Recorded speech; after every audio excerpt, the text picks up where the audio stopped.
The night the desert storm hit, Rachel Miller was convinced she'd made the worst decision of her life. The wind howled like a wounded animal against the windows of her Honda, and the rain came down in sheets so thick she could barely see 5 feet ahead. Her children, 7-year-old Emma and 5-year-old Jackson, huddled in the back seat, wide-eyed and silent for the first time in hours. Before we jump back in, tell us where you're tuning in from, and if this story touches you, make sure you're subscribed because tomorrow I've saved something extra special for you. They'd been driving for 3 days, fleeing a foreclosure notice that had arrived at their Phoenix home on Monday morning. Rachel had spent 2 sleepless nights stuffing their lives into garbage bags and cardboard boxes, telling the kids it was an adventure, that they were going to start fresh somewhere new. But as she'd pulled onto Highway 89, heading north toward what she hoped would be a cheaper life in Flagstaff, the weight of her failures pressed down on her chest until she could barely breathe. The storm had caught them somewhere between Sedona and Cameron, in a stretch of road that felt like the edge of the world. Rachel had checked the weather app obsessively, but the forecast had shown nothing more than scattered showers. Now, as lightning split the sky and turned the red rocks of the desert into jagged silhouettes, she realized the app meant nothing out here, where civilization thinned to just a few scattered ranches and gas stations. "Mom?" Emma's voice trembled from the back seat. "I'm scared." Rachel glanced in the rearview mirror. Her daughter's face was pale, illuminated by the glow from the dashboard. Jackson had fallen asleep, his head resting against Emma's shoulder, clutching his stuffed elephant. Like a lifeline. "We're going to be fine, sweetheart," Rachel said, though her voice caught in her throat. She'd been saying that for weeks now, to the kids, to herself, to anyone who'd listen. "We're going to be fine. Everything will work out."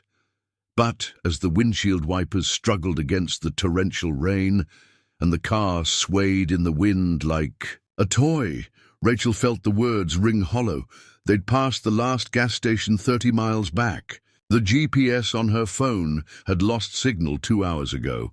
All she had was the highway, stretching endlessly into the storm, and the dwindling hope that they'd reach somewhere safe before the worst of it hit.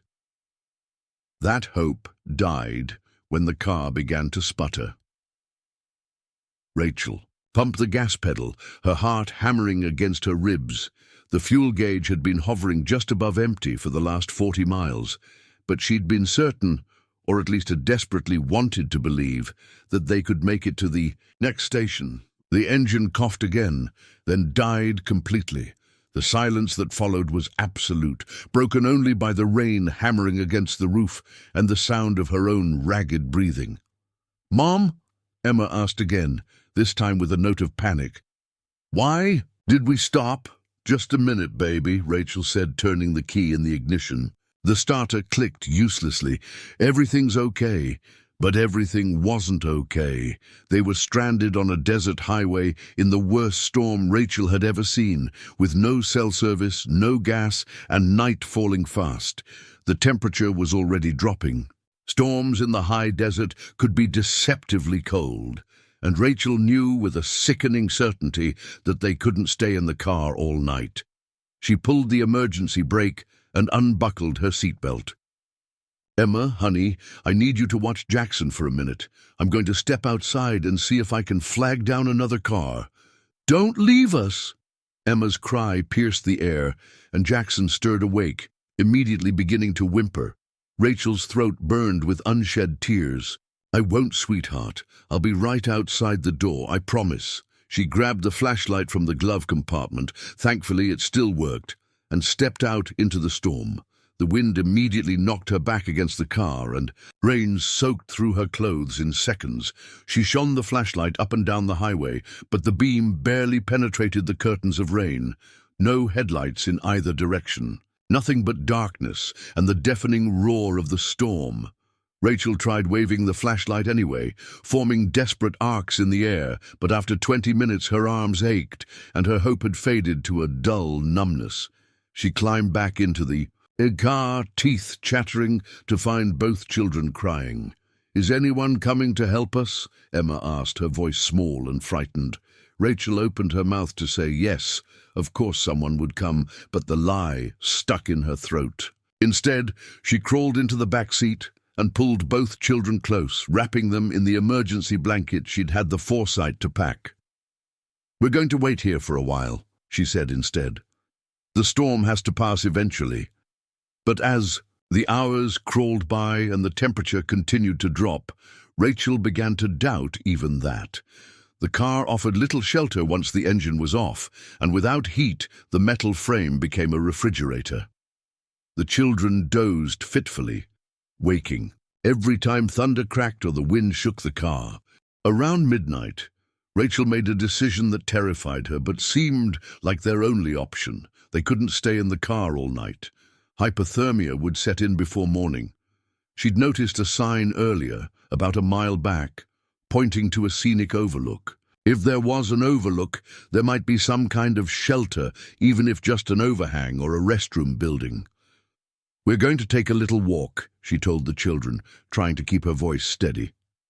"Put on your jackets and stay close too." "Mummy?" Getting them dressed in the confined space of the car was a challenge, especially with Emma's increasing protests.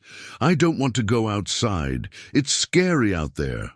"I know, baby, but we can't stay here." Rachel zipped up Jackson's jacket and pulled his hood tight around his face. "We're going to find somewhere better to wait out the storm, like a cave or a building." As they stepped out into the howling wind, Rachel immediately regretted the decision. The rain felt like needles against their skin, and the force of the wind nearly knocked Jackson off his feet. She lifted him into her arms and grabbed Emma's hand, gripping it so tightly she worried she might hurt her daughter. But terror lent her strength. They stumbled along the shoulder of the highway, Rachel's flashlight casting a weak circle of light. That seemed to shrink with each step. The road was more difficult to navigate than she'd expected. Puddles had turned to small lakes, and the pavement was slick with water and debris. More than once, Rachel slipped, nearly falling with Jackson. In her arms, after what felt like an eternity but was probably only 15 minutes, they reached the turnoff for the scenic overlook. The gravel road was even worse than the highway, churned into a muddy mess by the rain. Rachel's shoes filled with water, and her jeans stuck to her legs like a second skin. Emma was crying openly now, and Jackson had buried his face in Rachel's neck, his small body shaking with cold and fear. "Almost there," Rachel lied, having no idea what they would find. "Just a little further." The overlook, when they finally reached it, offered little comfort. It was just a wide pull-off area with a low stone wall and a wooden sign explaining the geological features of the area.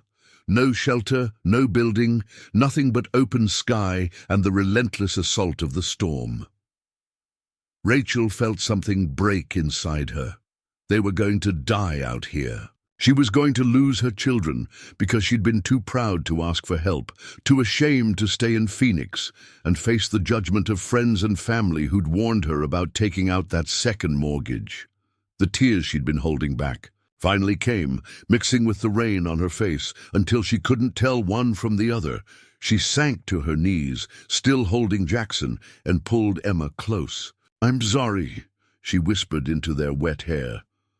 "I'm so sorry." That's when she saw it. A faint light moving through the darkness, low to the ground and steady despite the wind. At first, she thought it was just her mind playing tricks, conjuring hope where there was none.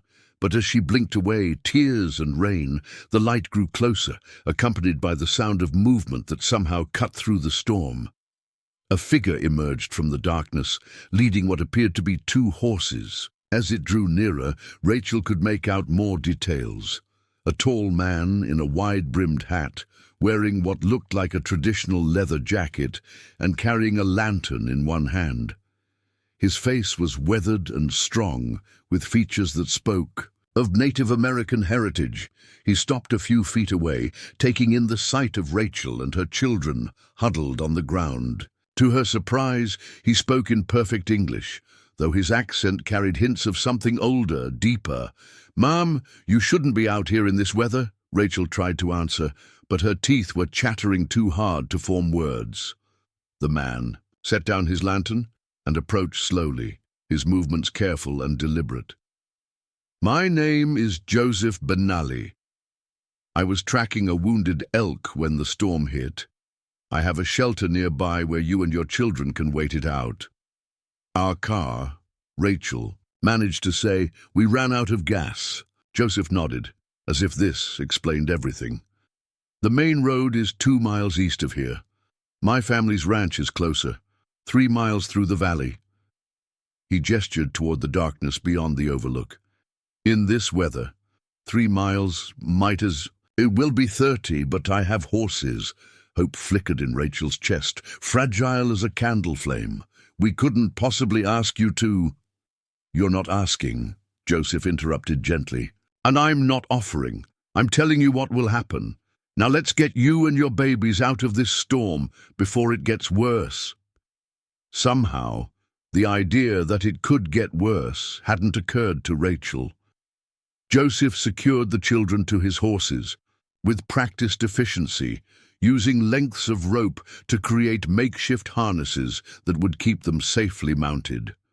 He settled Jackson behind Emma on the larger horse, a patient mare named Shyla, then helped Rachel onto the second horse, a sturdy gelding called Thunder. "Follow close," Joseph instructed as he mounted behind Rachel.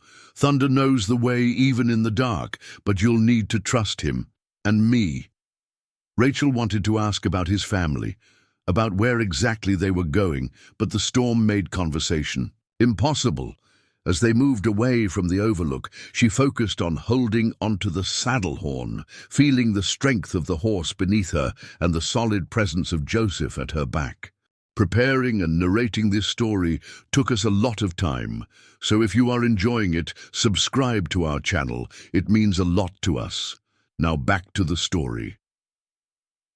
The journey through the valley was a nightmare and a salvation all at once.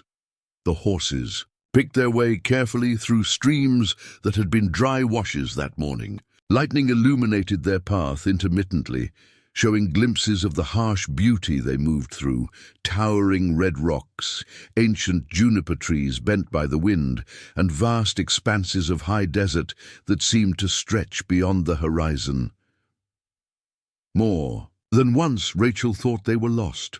The darkness was absolute between lightning strikes, and the sound of the storm swallowed everything else. But Joseph's horses never hesitated, their movements steady and sure, and Joseph himself sat calmly behind her, occasionally offering quiet words of encouragement or pointing out landmarks invisible to Rachel's untrained eyes.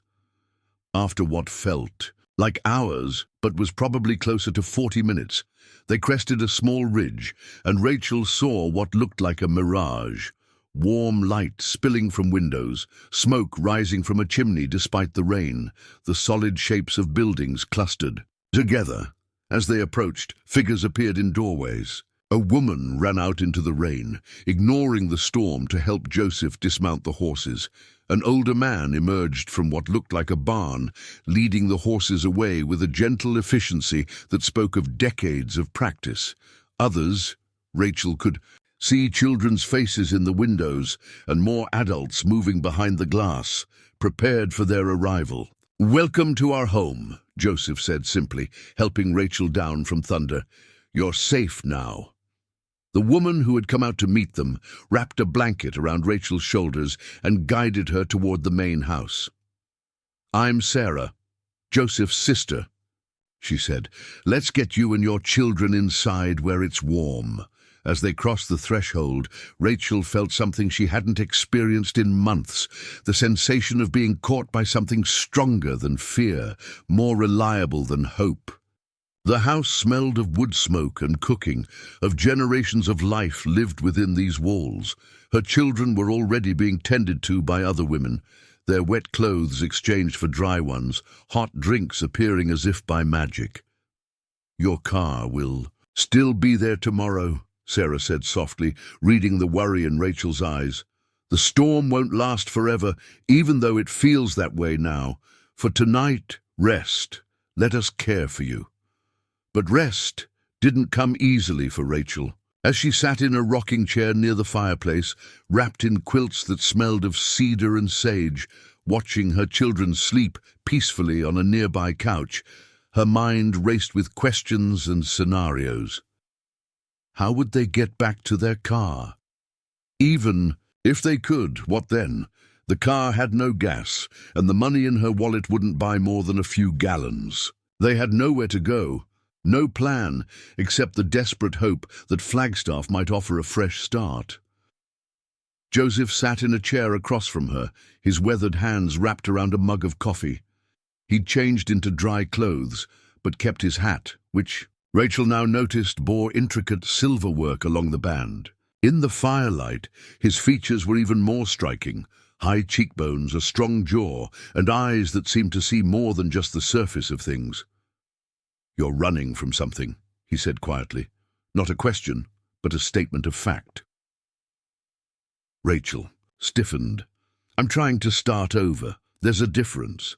"Sometimes, but running and starting over can look the same from the outside." He took a sip of coffee. "My grandfather used to say that when a person enters your path during a storm, they're meant to be there, not by chance, but by design." "Whose design?" Rachel asked, her voice sharp with exhaustion and skepticism. Joseph smiled slightly. "That depends on what you believe. The Creator, fate, chance, your own choices leading you to exactly where you need to be." He set down his mug and leaned forward. "What matters is what you do with the meeting. You could have turned us away, insisted on handling this alone. You didn't." "I couldn't," Rachel corrected. "My children were freezing. I was desperate." "Desperation can make us wise," Joseph observed, "or it can make us foolish. You chose wisdom by accepting help." The conversation was interrupted by the arrival of an elderly woman carrying a tray of food. She had silver hair braided down her back and moved with a grace that belied her years. "Eat," she said simply, setting the tray on the table between them. "Strength comes from nourishment, and wisdom comes from strength." As Rachel ate, deer, stew with vegetables from the family's garden, warm bread, and something sweet made with local berries. The elderly woman introduced herself as Margaret, Joseph's grandmother. The house began to settle for the night, children being ushered to bed, adults finishing their evening tasks. But Margaret remained, sitting in another chair and beginning to work on what looked like a piece of beadwork. "What brought you to the desert?" Margaret asked after a while, her fingers never stopping their intricate work. Rachel hesitated, unsure how much to share with these strangers who had saved them. But something in Margaret's steady gaze invited honesty. "Failure," she said finally. "I lost everything in Phoenix. My house, my job, my marriage fell apart 2 years ago. I thought I could handle it alone, start fresh somewhere cheaper, but I was wrong about a lot of things." Margaret nodded slowly. "The desert teaches us that we are never truly alone, even when we feel the most isolated. Every living thing here is connected. The plants, the animals, the rocks themselves. When outsiders come to our land, they often feel lost because they can't see these connections."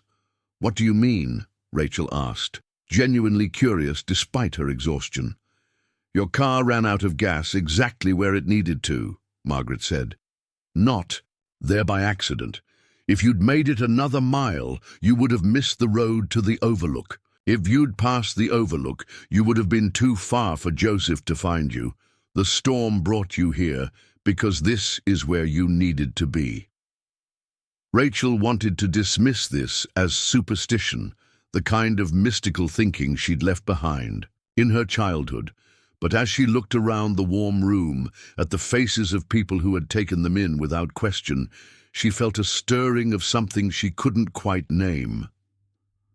"I don't know how to repay you," she said instead, "for helping us tonight." "Help isn't meant to be repaid," Joseph said. "It's meant to be passed forward.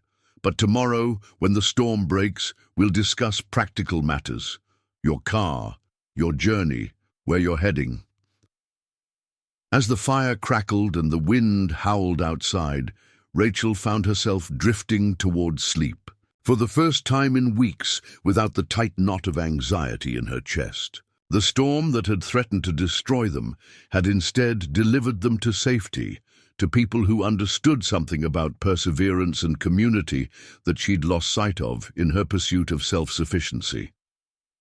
Tomorrow would bring its own challenges, but for now, in this moment, wrapped in blankets that smelled of sage and cedar, listening to the steady breathing of her children and the quiet murmur of Navajo voices speaking their ancient language, Rachel felt something she'd forgotten how to feel: protected, sheltered, connected to something larger than her own fears and failures.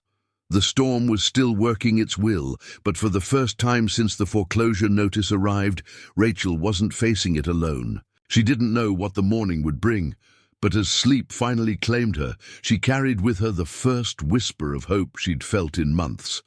Not the desperate, grasping hope of a drowning person, but the quiet certainty that sometimes, when we're most lost, we find exactly what we need.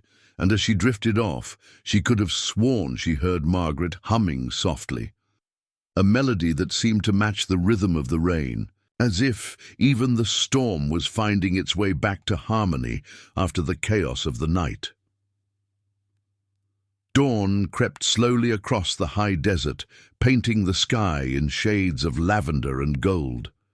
Rachel woke to the sound of birds, actual birdsong, and for a moment she couldn't remember where she was. Then the events of the previous night rushed back, and she sat up quickly, looking for her children. They were awake, sitting at a wooden table with several other children, eating what looked like fried bread with honey. Emma looked up and smiled. Her first genuine smile in weeks.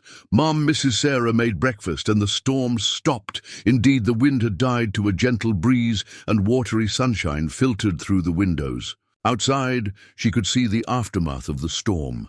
Branches scattered across the yard, puddles that reflected the brightening sky, and the family's horses grazing peacefully in a nearby pasture.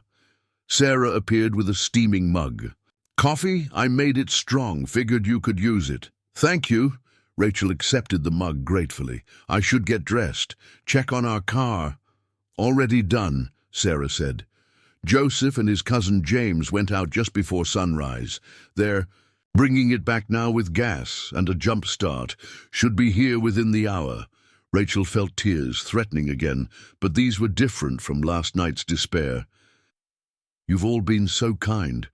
I don't know what would have happened if—" "What would have happened is the Creator's business," Sarah interrupted gently. "What matters is what did happen.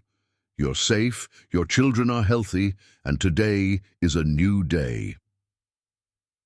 Over the next hour, as Rachel helped clean up from breakfast and watched her children playing with the other kids, she learned more about the Benally family and their ranch. Joseph returned with her car, now running smoothly, and spent time showing Jackson how the engine worked while Emma practiced her numbers with Margaret's great-granddaughter. It was approaching mid-morning when Margaret called everyone together. In the main room, she'd prepared what looked like a family meeting, with everyone seated in a large circle, adults on chairs and couches, children on the floor. "Sometimes," Margaret began, speaking primarily to Rachel but addressing the whole family, "the desert brings people to us who are meant to stay for a while. Not just overnight, but long enough to find their path." Joseph sat forward. "We've discussed it as a family, and we'd like to offer you and your children a place here while you figure out your next steps. There's work to be done on the ranch, and Sarah needs help with the upcoming harvest festival. We're not rich, but we share what we have."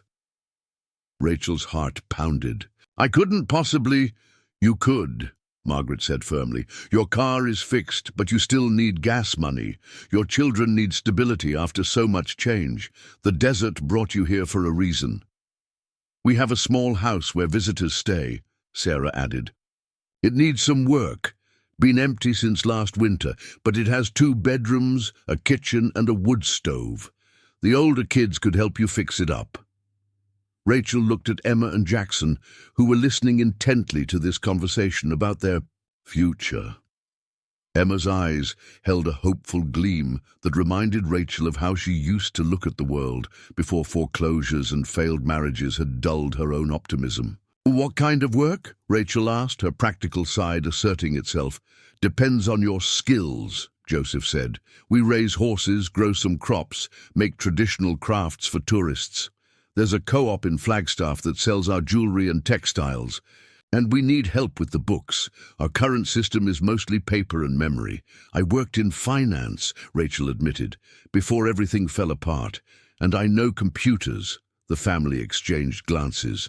"That could be very helpful," Joseph's Uncle Henry said. "We've been talking about modernizing our record-keeping for years." Sarah noticed Rachel's hesitation. "Stay for a week. Help us with the harvest preparation. See if this place feels right for you and your children. No pressure, no judgment if you decide to leave." That afternoon, while the children napped, Joseph offered to show Rachel the visitor's house. They walked across fields still muddy from the storm, passing vegetable gardens where squash vines sprawled among corn stalks and bean poles, the traditional three sisters planting method. The house was smaller than Rachel expected, but sturdy.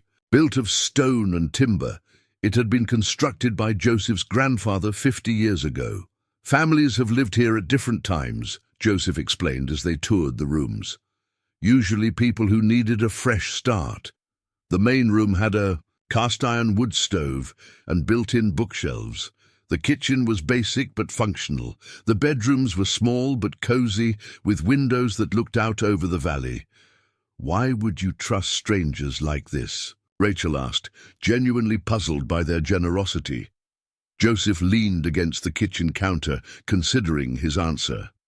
"Have you ever read about the Navajo concept of Hoju?" Rachel shook her head.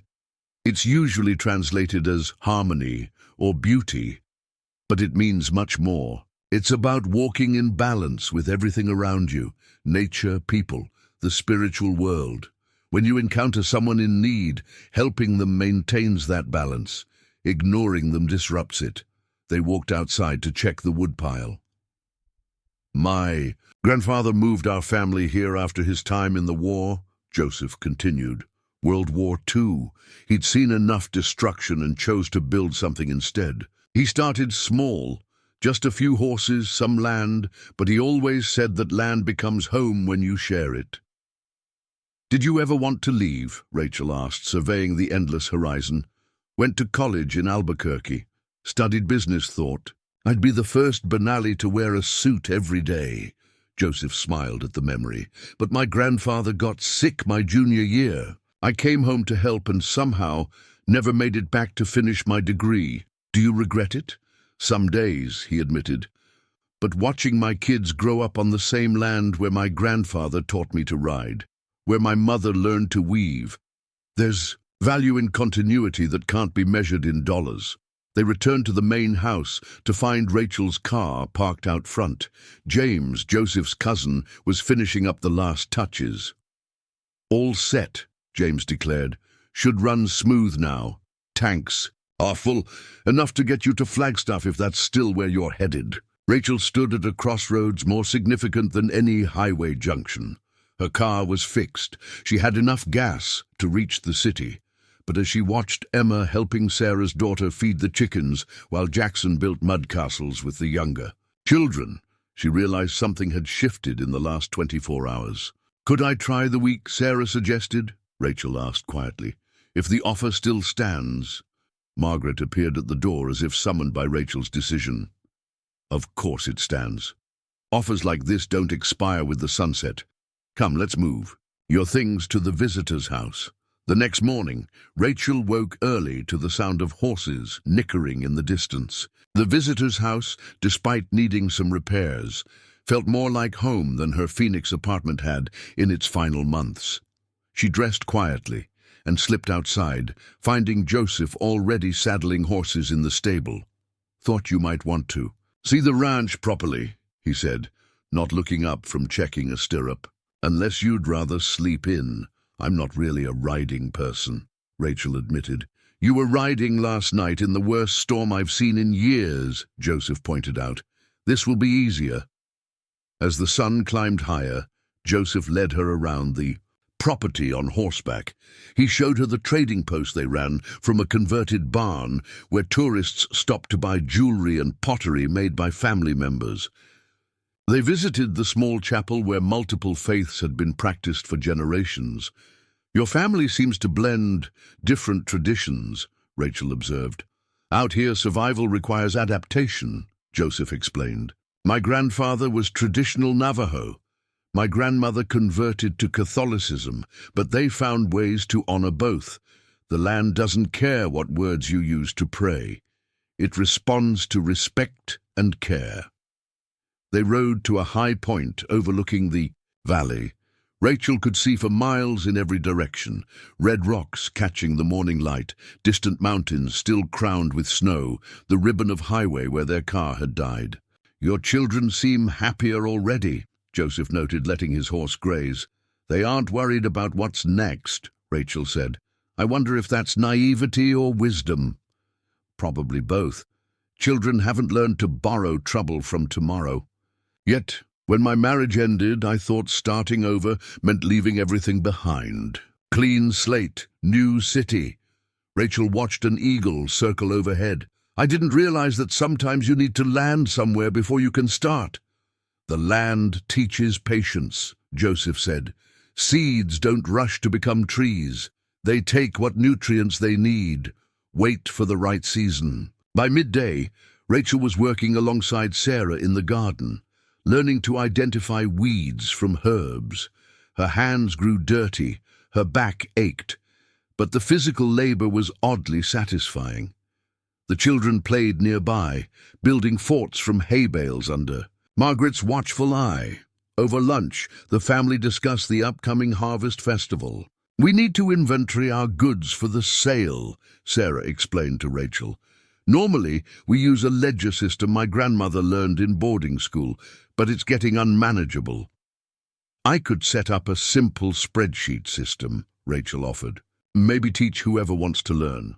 The afternoon was spent in the trading post, with Rachel examining the makeshift inventory system. Beautiful handcrafted items tracked with a combination of tag numbers and handwritten notes. She sketched out a basic database structure while Emma organized pottery by size, and Jackson carefully counted beads. When evening approached, the family gathered for dinner. The meal was communal. Various dishes passed around a large table, conversation flowing in a mixture of English and Navajo. Rachel found herself relaxing in a way she hadn't for months, contributing to discussions about weather patterns and sharing her children's achievements. After dinner, Joseph found her on the porch of the visitor's house, where she was studying the inventory notes by lamplight. You work too hard, he observed. Sitting on the steps beside her, trying to earn my keep, Rachel replied. You earned it last night by surviving the storm and trusting strangers. Everything else is just living. They sat in comfortable silence, watching the stars emerge. The desert night was remarkably quiet compared to the city sounds Rachel had grown accustomed to. Can I ask you something? Rachel finally said. Why did you really go to college in Albuquerque? Business doesn't seem to fit your path. Joseph chuckled. My father's influence. He'd worked construction in various cities, believing the traditional ways weren't enough to survive the modern world. Wanted at least one of his children to have a degree, be able to navigate both worlds. And then you came back. Sometimes the path circles back to its beginning, Joseph said. But you bring what you've learned with you. The business courses help now when I'm dealing with suppliers or understanding contracts for the co-op. Do you think I ran away from my path? Rachel asked, voicing a fear that had been growing since their conversation earlier. I think you ran towards something better for your children, Joseph said carefully.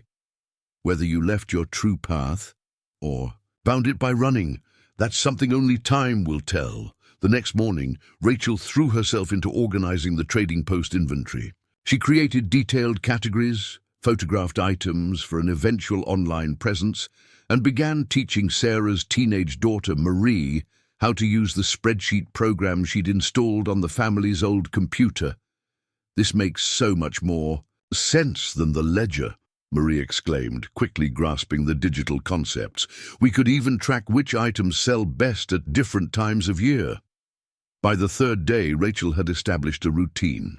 Mornings were spent in the garden or with the horses, learning ranch tasks. Afternoons were dedicated to the inventory project, with input from various family members who created the crafts. It was during one of these afternoon sessions that Rachel met Joseph's brother, Michael, who had just returned from a trip to collect supplies in Flagstaff. Michael was younger, with a quick smile and sharp business sense. "Joe tells me you're a financial wizard," Michael said, reviewing her proposed system. "Hardly a wizard, just someone who likes organization. Don't sell yourself short. This system could double our efficiency." Michael pulled up a chair. "Have you thought about staying beyond the week?" Rachel glanced at Emma and Jackson, who were learning to make bead necklaces with Margaret. "I haven't thought much beyond tomorrow lately. My girlfriend runs a small accounting firm in Flagstaff," Michael continued. "They're always looking for freelancers, especially ones who can work remotely. The pay isn't huge, but combined with part-time work here, the possibility hung in the air between them." Rachel hadn't allowed herself to imagine anything beyond immediate survival for so long that the idea of building something permanent felt both terrifying and appealing. That evening, Thomas insisted on teaching Rachel traditional bread making, while Sarah and Margaret worked on preparations for the festival.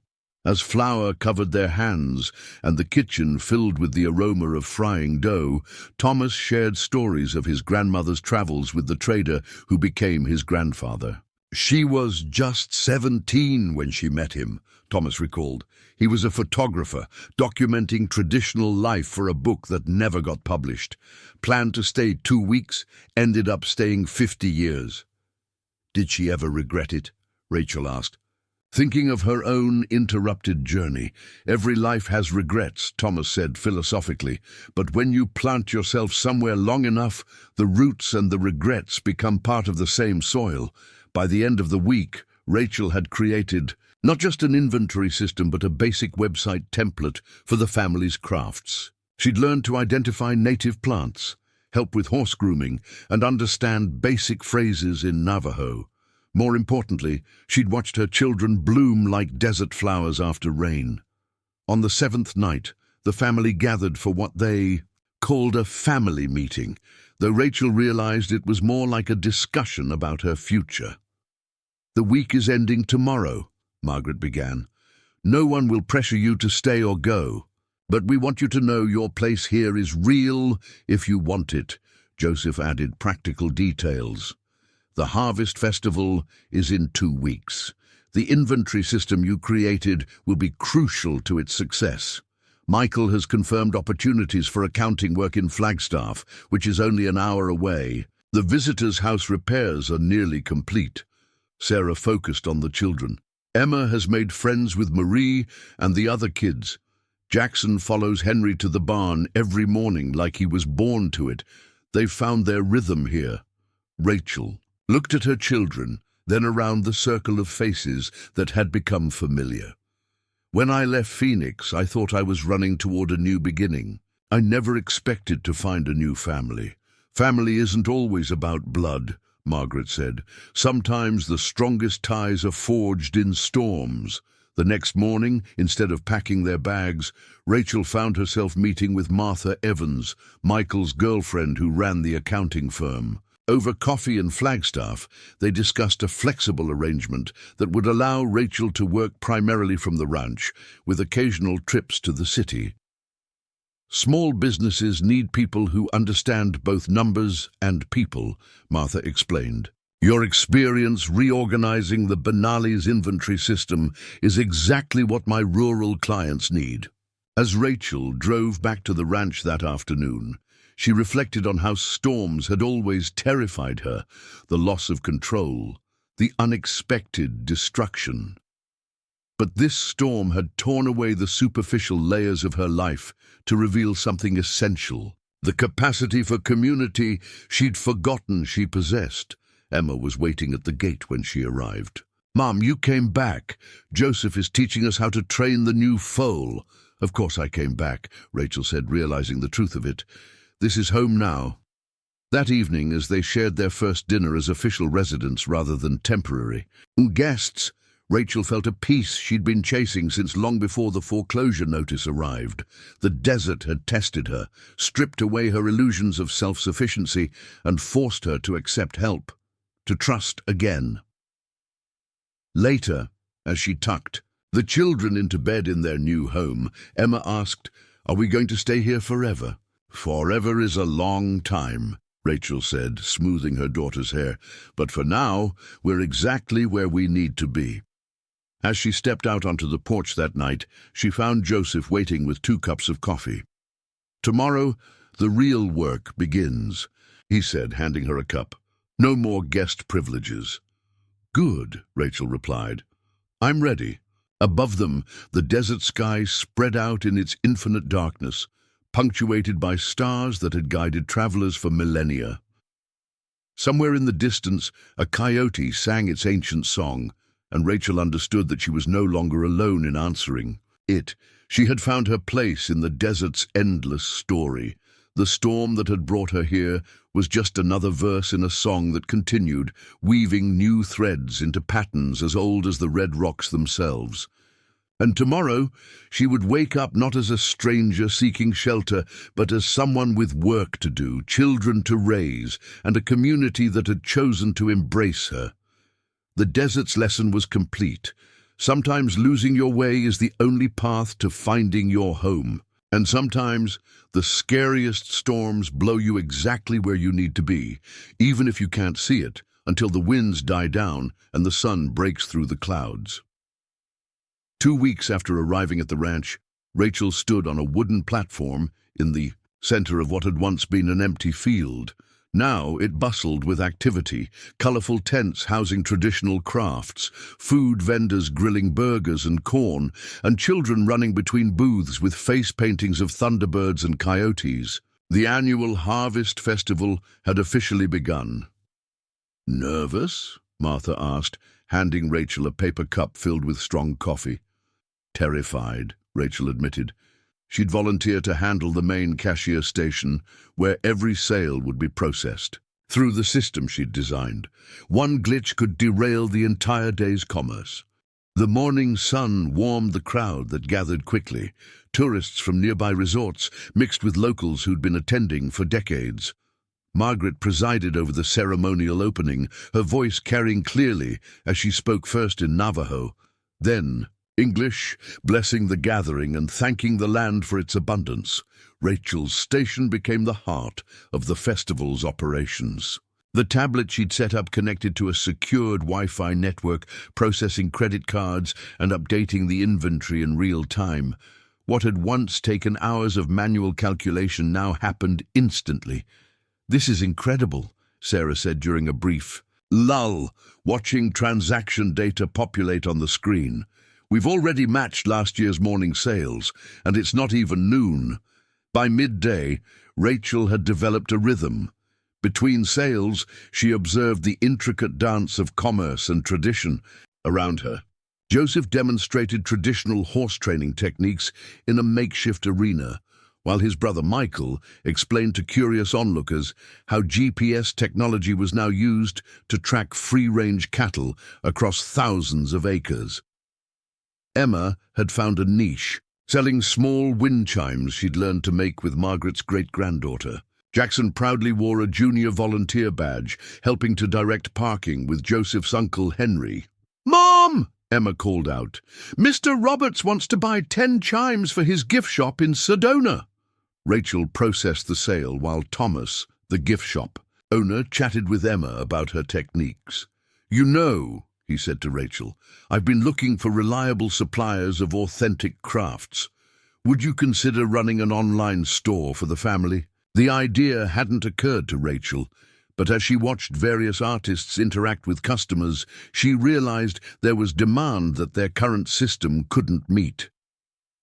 What would that involve? Monthly shipments of assorted items, wholesale pricing, guaranteed authenticity documentation, Thomas explained. Nothing huge at first, maybe $300 to $500 per month in orders, but it could grow. After Thomas left, Rachel discussed the proposition with Sarah. We'd need better photography of items, standardized packaging, maybe even a quality control process, Rachel mused. That sounds like a part-time job itself, Sarah observed. It does, Rachel agreed, realizing that she was already thinking in terms of expansion rather than mere survival. The afternoon brought unexpected challenges. A sudden gust of desert wind knocked over several display tents, sending pottery and jewelry scattering. Rachel watched in amazement as the community responded.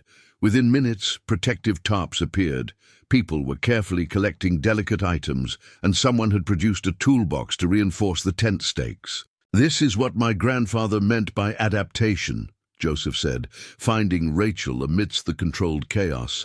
"The desert throws tests at you. We don't fight them. We incorporate them into our planning." As they worked to secure the festival grounds, against the wind, Rachel learned that this wasn't an isolated incident. The annual festival always faced weather challenges, and the family had developed creative solutions over the years.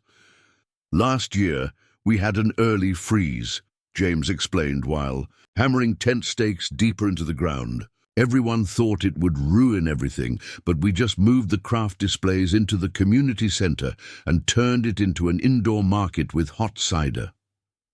By sunset, the festival was declared a success. Sales had exceeded projections, new business connections had been made, and the weather had cooperated after its initial tantrum. As families packed up their booths, many stopped by Rachel's station to thank her for the efficient checkout system. "You've changed things here," an elderly woman named Dorothy said, collecting her day's earnings. "The young people always talk about progress, but you showed us how to keep our traditions while embracing new ways." That evening, exhausted but satisfied, the family gathered around Margaret's kitchen table for a post-festival debriefing. Lists of supplies needed, repairs to be made, and ideas for next year's event filled several notebook pages. "We should discuss Rachel's role moving forward," Margaret said finally. "The month's trial period is ending soon." Joseph shifted in his chair. "We've all watched Rachel integrate herself into the ranch's operations. She's proven invaluable not just during the festival, but in daily life. The accounting work from Flagstaff is steady," Michael added. "Martha says her clients specifically ask for Rachel now." Rachel felt her heart rate increase. This was the conversation she'd both anticipated and dreaded. "I need to be honest with all of you. When I arrived here, I was running away from failure. I couldn't imagine building anything again." "And now?" Sarah prompted gently.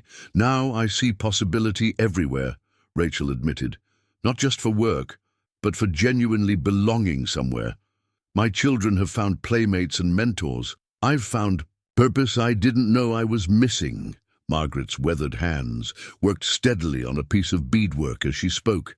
"Every year, the desert changes shape with wind and weather, but its essence remains. A place can hold many stories without losing its core." "We're offering you a place in our story," Joseph said directly. "Not just employment or temporary shelter, but a genuine place in this family's future." The silence that followed felt heavy with meaning. Rachel glanced at her children, both asleep on a nearby couch after their exciting day. They looked content, healthy, nothing like the frightened kids who'd huddled in a broken-down car less than a month ago. "I accept," Rachel said simply, "if you'll have us permanently."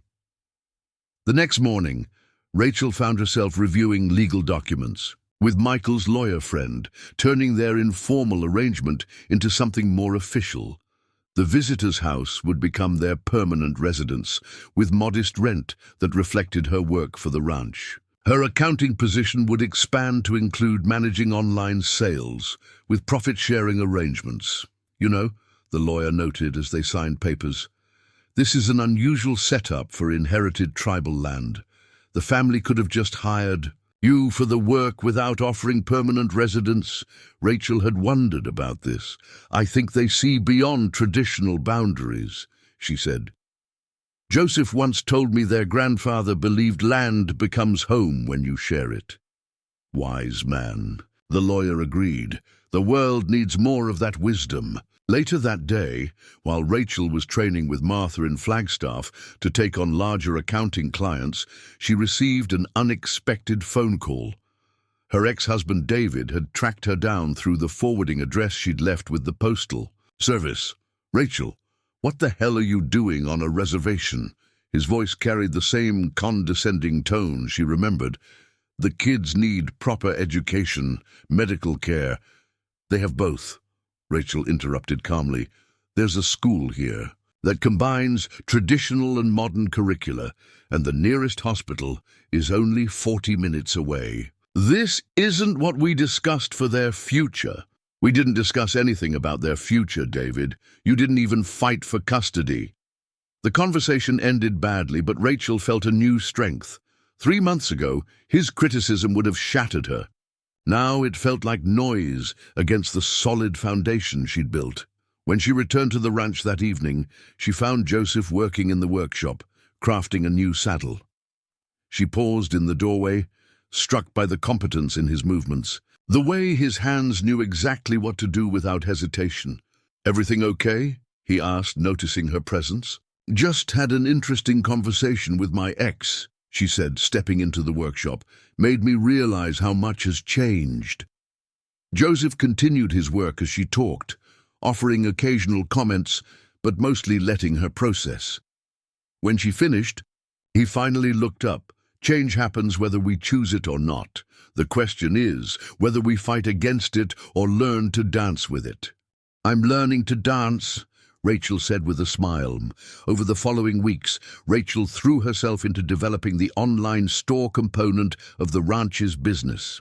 She spent hours photographing items with proper lighting, writing descriptions that captured both their beauty and cultural significance, and building relationships with craft suppliers across the Southwest. Emma discovered a talent for creating product videos, using Rachel's phone to capture the process of bead weaving or pottery painting. Jackson became the unofficial mascot, his genuine excitement for each item, adding charm to the videos. "People trust authentic voices," Martha observed during one of their weekly meetings. "Your children's honest reactions generate more sales than professional marketing could." By December, 2 significant developments occurred. First, their online store had generated enough interest to require hiring additional help. Sarah's nephew Marcus, who had moved back to the reservation after completing college, agreed to manage shipping and customer service. Second, Rachel received an unexpected visit from her sister Jennifer, whom she hadn't seen since they'd loaded the car in Phoenix. "I was worried sick," Jennifer said, standing on the visitor's house porch, "when your landlord said you'd left with no forwarding address except some reservation." "I'm sorry I didn't tell you everything," Rachel admitted. "Things happened so fast, and I was too ashamed to admit how badly I'd failed." Jennifer hugged her tightly. "From what I can see, you didn't fail at all. You found what you needed." Over dinner, Jennifer met the family and saw Rachel's new life firsthand. She watched Emma explain traditional weaving patterns, while Jackson demonstrated how to care for the horses he'd adopted as his special project. "I never saw you this relaxed," Jennifer whispered to Rachel during a quiet moment. "Even in the best days of your marriage, I never felt this capable before," Rachel admitted. "Turns out I wasn't weak for needing help. I was determined for accept it when it appeared. that winter brought unique challenges. Snow dusted the red rocks, creating a stark beauty that Rachel's city-conditioned mind struggled to process. The online business slowed, but Rachel focused on expanding their wholesale accounts and preparing for the spring tourist season. She also began documenting the family's traditional knowledge at Margaret's suggestion. "Many of our stories aren't written down," Margaret explained. "We need people who can translate them for outsiders without losing their essence." Rachel spent evenings recording Margaret's stories, learning about Navajo philosophy, creation myths, and practical wisdom passed through generations. Some nights, the two women sat by firelight as Margaret shared tales that reminded Rachel of her own grandmother's stories from Mississippi, different cultures, similar themes of resilience and connection. Joseph often joined these sessions, adding technical details about horse training or land management that revealed how traditional knowledge adapted to modern challenges. These conversations deepened Rachel's understanding not just of her host family, but of how different cultural approaches to life could inform each other. One evening in February, as a rare snowstorm blanketed the valley, the power went out. Instead of panic, the family gathered candles and lanterns, created a makeshift sleeping area in the main house's living room, and told stories late into the night. Jackson fell asleep in Joseph's lap while Emma practiced the Navajo words she'd been learning. Rachel watched her children fully integrated into this family's rhythms and traditions, never feeling the need to erase their own identities but adding new layers of culture and understanding. When spring arrived, Rachel celebrated her 6-month anniversary on the ranch by organizing a community workshop, teaching her accounting system to other reservation businesses. Word had spread about the efficiency gained at the Benally Ranch, and several local entrepreneurs wanted to implement similar systems. "You're becoming part of the solution to modernizing without losing identity," Sarah's cousin Rita noted during the workshop. "That's what our elders hoped would happen when they encouraged us to get education."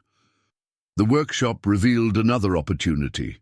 Several attendees needed ongoing support implementing their systems, and Martha's firm couldn't meet the demand. Rachel found herself creating a consulting practice that served reservation businesses specifically, understanding their unique challenges and cultural contexts.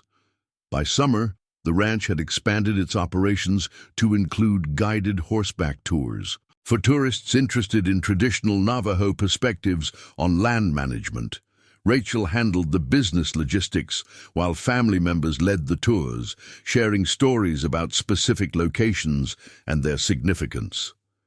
Emma and Jackson had adjusted completely to reservation life. They spoke basic Navajo phrases, participated in traditional ceremonies when invited, and had friends who taught them traditional games and skills.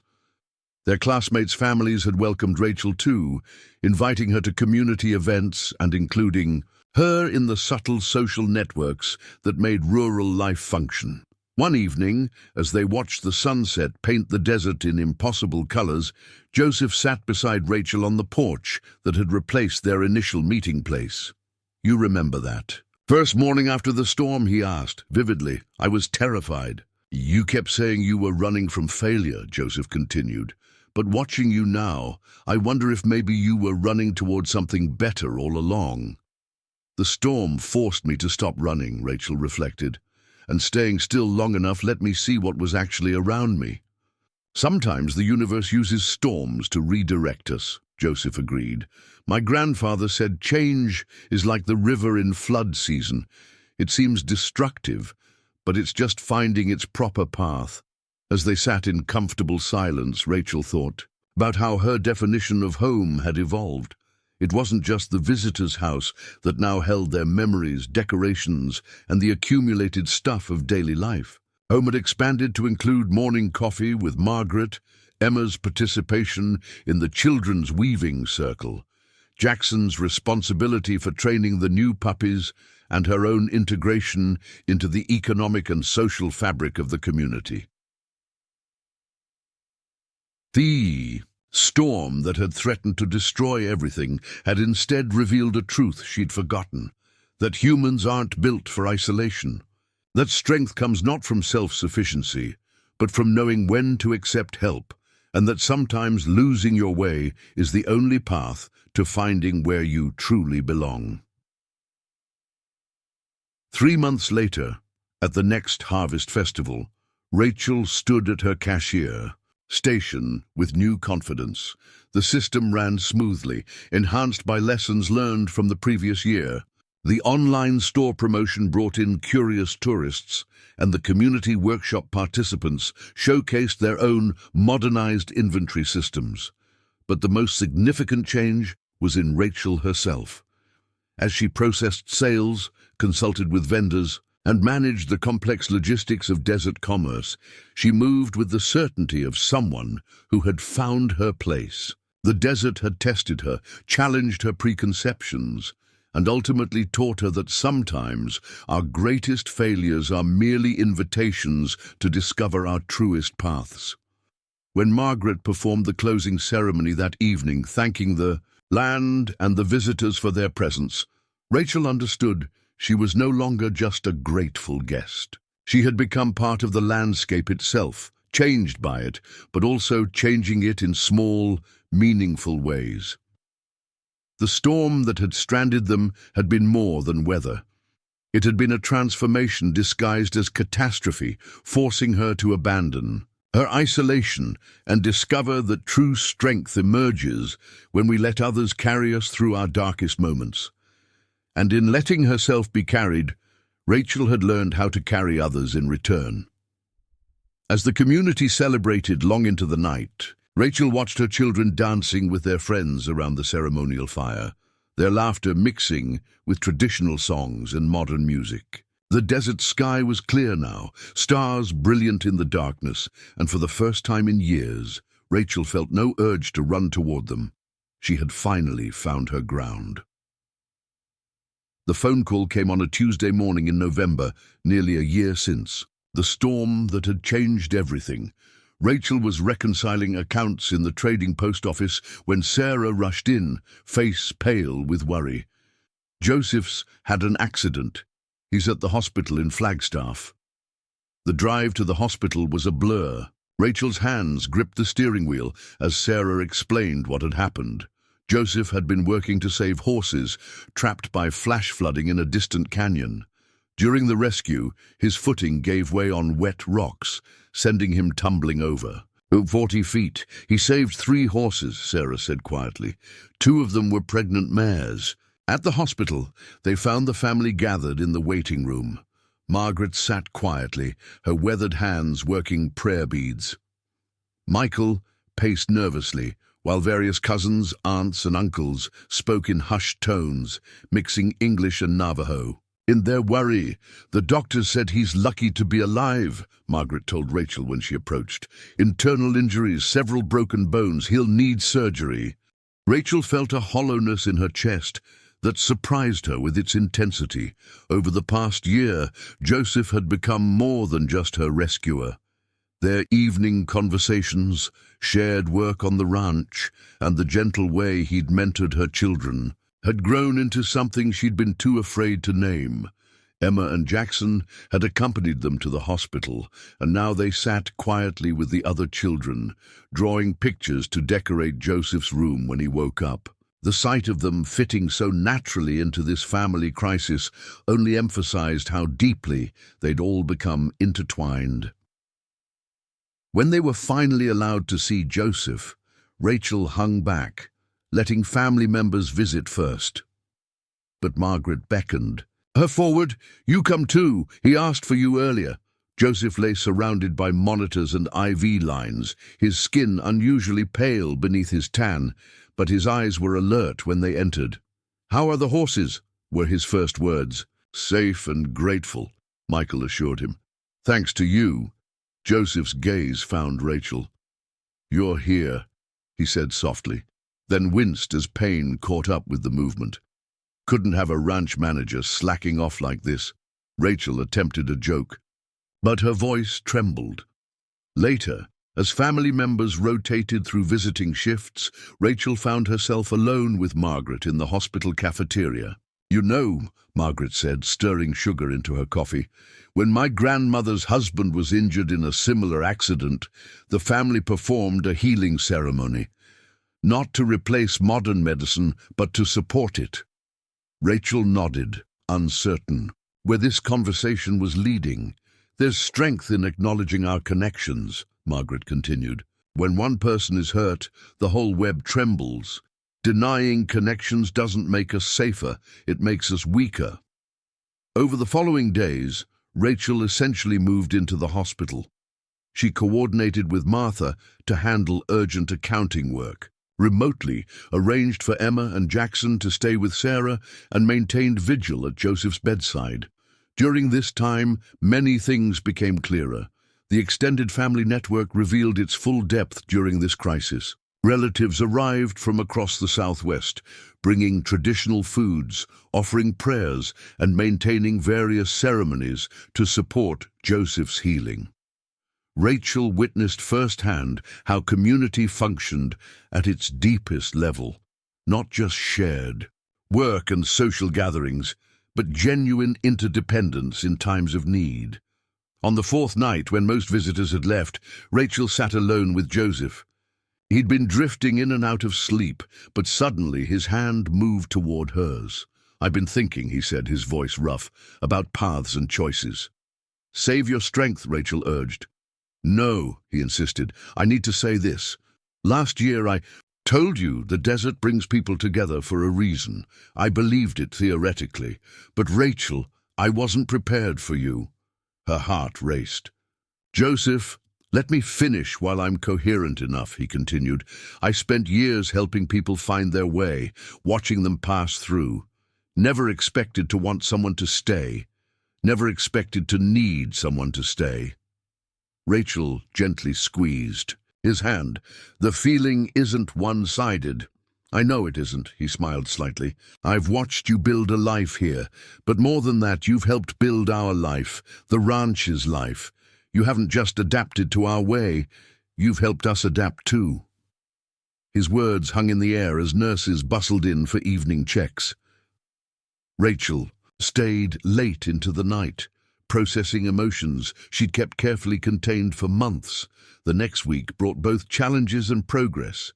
Joseph underwent successful surgery, but recovery would require months of physical therapy. The ranch needed him, especially with winter approaching and its particular challenges. Rachel found herself stepping into leadership roles she'd never anticipated. Working with Michael and Sarah, she helped coordinate ranch operations, maintained the growing online business, and ensured traditional preparations for winter were completed. "You've changed since that first night," Sarah observed one evening as they organized inventory for winter supply runs. "You used to flinch when people counted on you." "I still do sometimes," Rachel admitted. "But watching Joseph take risks to help others, it shows me what real strength looks like." The winter months tested everyone. With Joseph recovering and the desert weather particularly harsh, the community's true character emerged. Rachel witnessed how ranch work continued despite adversity. Horses still needed feeding, online orders still required fulfillment, and traditional ceremonies still marked the changing seasons. During this time, Rachel also discovered the depth of her feelings for Joseph. Spending hours at his bedside, managing his rehabilitation appointments, and watching him struggle to accept his temporary limitations revealed sides of both of them that casual interactions had hidden. One day in February, as they sat in the hospital's rehabilitation center watching him work with physical therapists, Margaret asked Rachel directly, "Have you considered what happens when he's fully healed?" "What do you mean?" "Whether you're prepared for what comes next. Caring for someone during a crisis is different from building a life with them." Rachel watched Joseph concentrate on his exercises, his determination evident even in pain. "I think I already am building a life with him. We just haven't named it yet." Margaret nodded approvingly. "Names have power, but actions have soul." As spring approached, Joseph's recovery progressed enough for him to return home, though still with significant limitations. The family modified the main house with ramps and adjusted furniture to accommodate his needs. Rachel found herself naturally transitioning into a caregiver role, helping with daily tasks while maintaining her other responsibilities. Their daily interactions took on new intimacy, not just conversations about work or children, but deeper discussions about life, dreams, and the intersection of their paths. One evening, while helping Joseph with exercises on the porch, rain began to fall, reminding them both of the storm that had brought them together. "Another storm," Rachel observed. "Different kind," Joseph replied, working to stretch his healing leg. "This one's inside us." "Is that bad?" "Depends on whether we let it tear us apart or bring us together stronger." Emma and Jackson had adapted, remarkably, to Joseph's situation. They'd created a schedule to read to him, help with exercises, and keep him updated on their school projects. Their bond with him had deepened through this crisis, and Rachel often found them curled up with him during his rest periods, sharing stories or working on homework together. By summer, Joseph was well enough to resume limited ranch duties. The family celebrated with a traditional ceremony of Thanksgiving. During the feast that followed, Thomas stood to speak. "A year and a half ago, a storm brought strangers to our door. Today, I look around and see no strangers, only family. The land teaches us that growth comes from what challenges us, not from what comforts us." After the ceremony, Joseph found Rachel helping clean up. "Walk with me?" he asked. They strolled slowly to accommodate his still healing body, ending at the overlook where she'd once waited in desperation. The view stretched endlessly, but now Rachel saw details she'd missed that frightening night. The way certain rocks held the late afternoon light, how native plants created unexpected color patterns, how distance and difficulty hadn't lessened the landscape's beauty, but revealed it.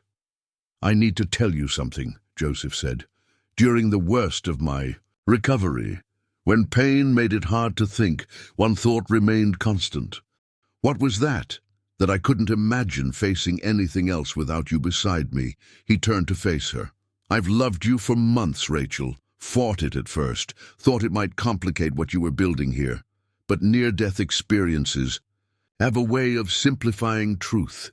Rachel felt tears forming, not from sadness, but from finally hearing words she'd been afraid to hope for. "I love you too, have for a while now, scared me to death." "We've both known enough fear," Joseph said. "Maybe it's time for courage instead." That evening, as the family gathered for dinner, Margaret raised her coffee cup. "To storms that change, a direction, and to those brave enough to follow where they lead." The following weeks brought discussions about the future. Joseph and Rachel talked about merging their lives more officially, about expanding the visitor's house to accommodate everyone, about the children who already called them family wanting to make it official. Emma and Jackson had input too. "Can we have horses in our backyard if you marry each other?" Jackson asked innocently during dinner. "You already have horses in your backyard," Sarah laughed. "But they'll be our horses," Emma corrected. "Family horses." The simple wisdom of children often cut through adult complexity. Rachel and Joseph exchanged glances, recognizing that their household was already blended. Marriage would simply formalize connections that existed in practice. In September, exactly 2 years after the storm that changed everything, the family gathered for another celebration. This time, not for survival of crisis, but for choosing love despite its risks. The ceremony took place at sunset, on the same overlook where Rachel had once surrendered to despair. Margaret performed the service in both Navajo and English, weaving traditional blessings with contemporary vows. Emma and Jackson stood as witnesses, alongside the extended family who'd embraced them all. "Love is like the desert," Margaret said during the ceremony. "Sometimes harsh, always testing, but for those who learn its rhythms, endlessly sustaining. You have already proven you can weather storms together. Now you choose to share sunshine as well." After the vows, as the desert sky painted itself in celebration colors, Joseph held Rachel's hand tightly. "Last time we were here together, you were running from everything." "Last time we were here, I was lost," Rachel corrected. "Now I'm found." "We're found," Joseph emphasized, including Emma and Jackson in his gaze. The celebration continued late into the night. The trading post's inventory system processed gift registrations, online orders continued coming in, and horses grazed peacefully nearby. Life's practical necessities hadn't disappeared because love had been declared. They simply gained new context. As the family prepared to depart for their respective homes, Rachel and Joseph remained at the overlook with their children. The moon had risen, full and bright, illuminating the landscape in silver light. "You know," Emma said thoughtfully, "that storm was scary back then." "Very scary," Rachel agreed. "But I'm kind of glad it happened," Emma continued, "because otherwise we wouldn't have our family, and horses, and Uncle Joseph wouldn't be your husband now." "Uncle Joseph is now dad to you and Jackson," Joseph gently corrected. Jackson considered this seriously. "Can we still call you Uncle Joseph sometimes? Just because?" "You can call me whatever feels right," Joseph assured him. "What matters is, we're together."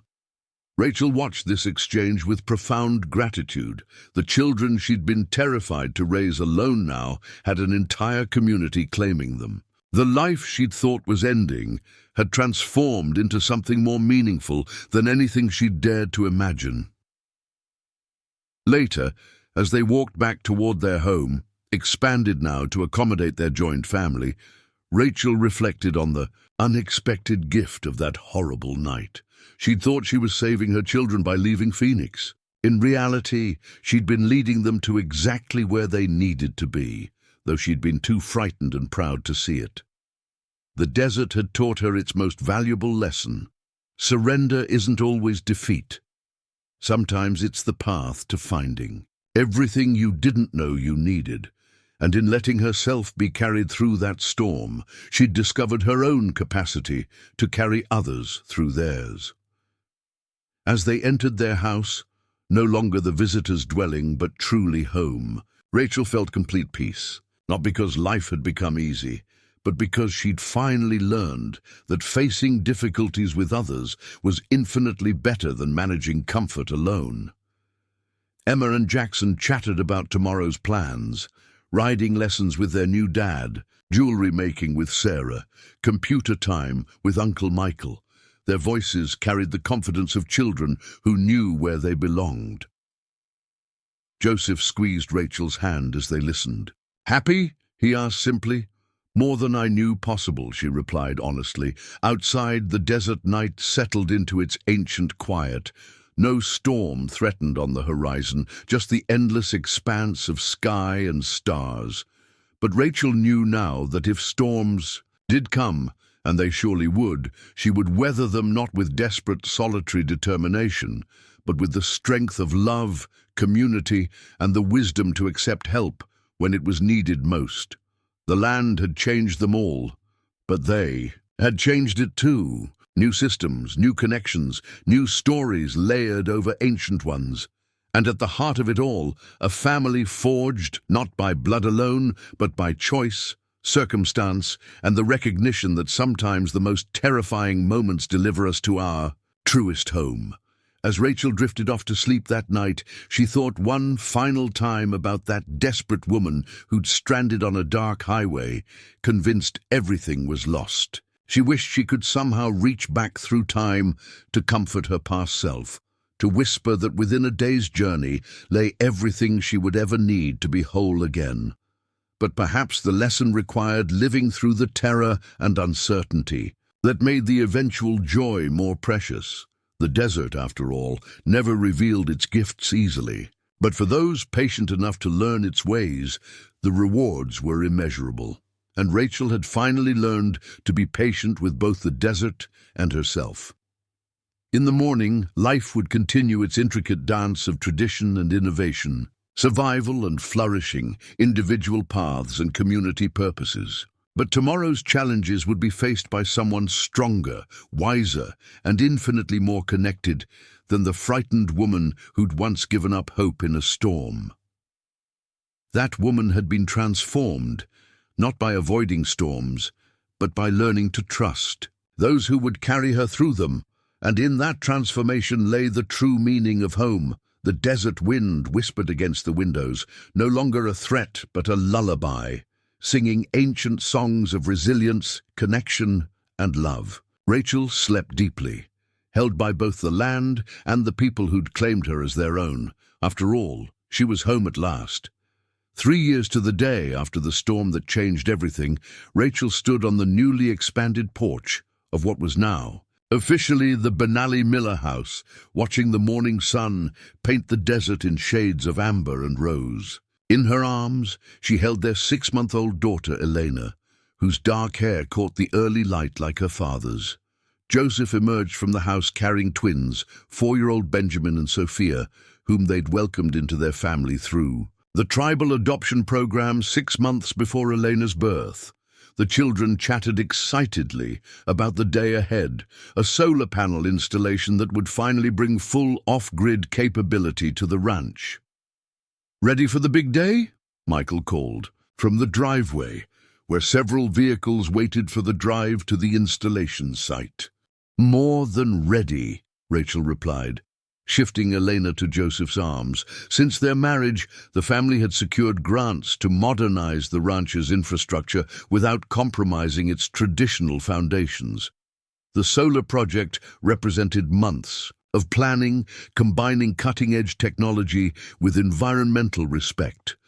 As they loaded the children into vehicles, Rachel's phone buzzed with a text from Emma, now 15 and spending her gap year studying at a university in Santa Fe before starting college proper. "Can't wait to see the solar array when I visit next month. Mom, you're revolutionizing desert living." "Your mom's revolutionizing everything," Joseph murmured, reading over her shoulder. "Our mom," Rachel corrected automatically. In the 3 years since their marriage, they'd worked to ensure all their children understood they had equal claim to both parents. The drive to the installation site, a clear area 2 miles north of the main compound, took them past the visitor's house, now converted into an educational center where Rachel taught financial literacy and business management to young people from surrounding communities. Students came from as far as Window Rock and Tuba City to learn systems she'd developed specifically for small tribal businesses. At the site, Rachel found herself directing operations with practiced ease.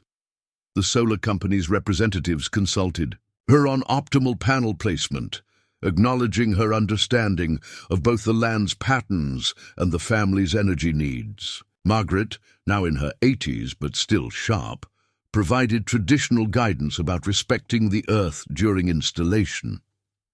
3 years ago, you were afraid of asking for directions, Sarah observed during a break, watching Rachel coordinate between engineers and tribal elders. Now you're directing major projects. 3 years ago, I thought strength meant doing everything alone, Rachel responded.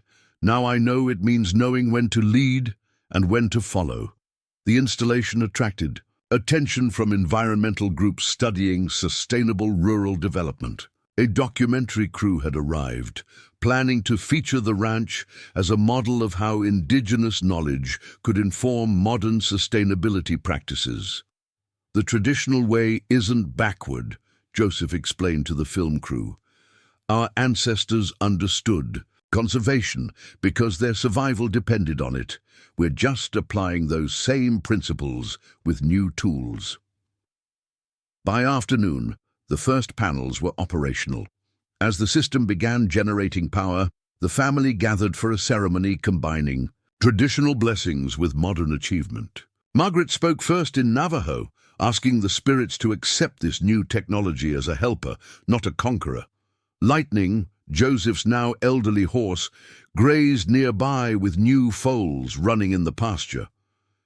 Emma, home briefly from her gap-year program, had trained several of them herself, continuing the family tradition while adding her own innovations. She'd developed a therapeutic riding program that served both the reservation community and veterans at the Phoenix VA hospital. "You've changed. How we see ourselves," Margaret told Rachel during the ceremony. "Not by rejecting what we are, but by showing us how we can grow."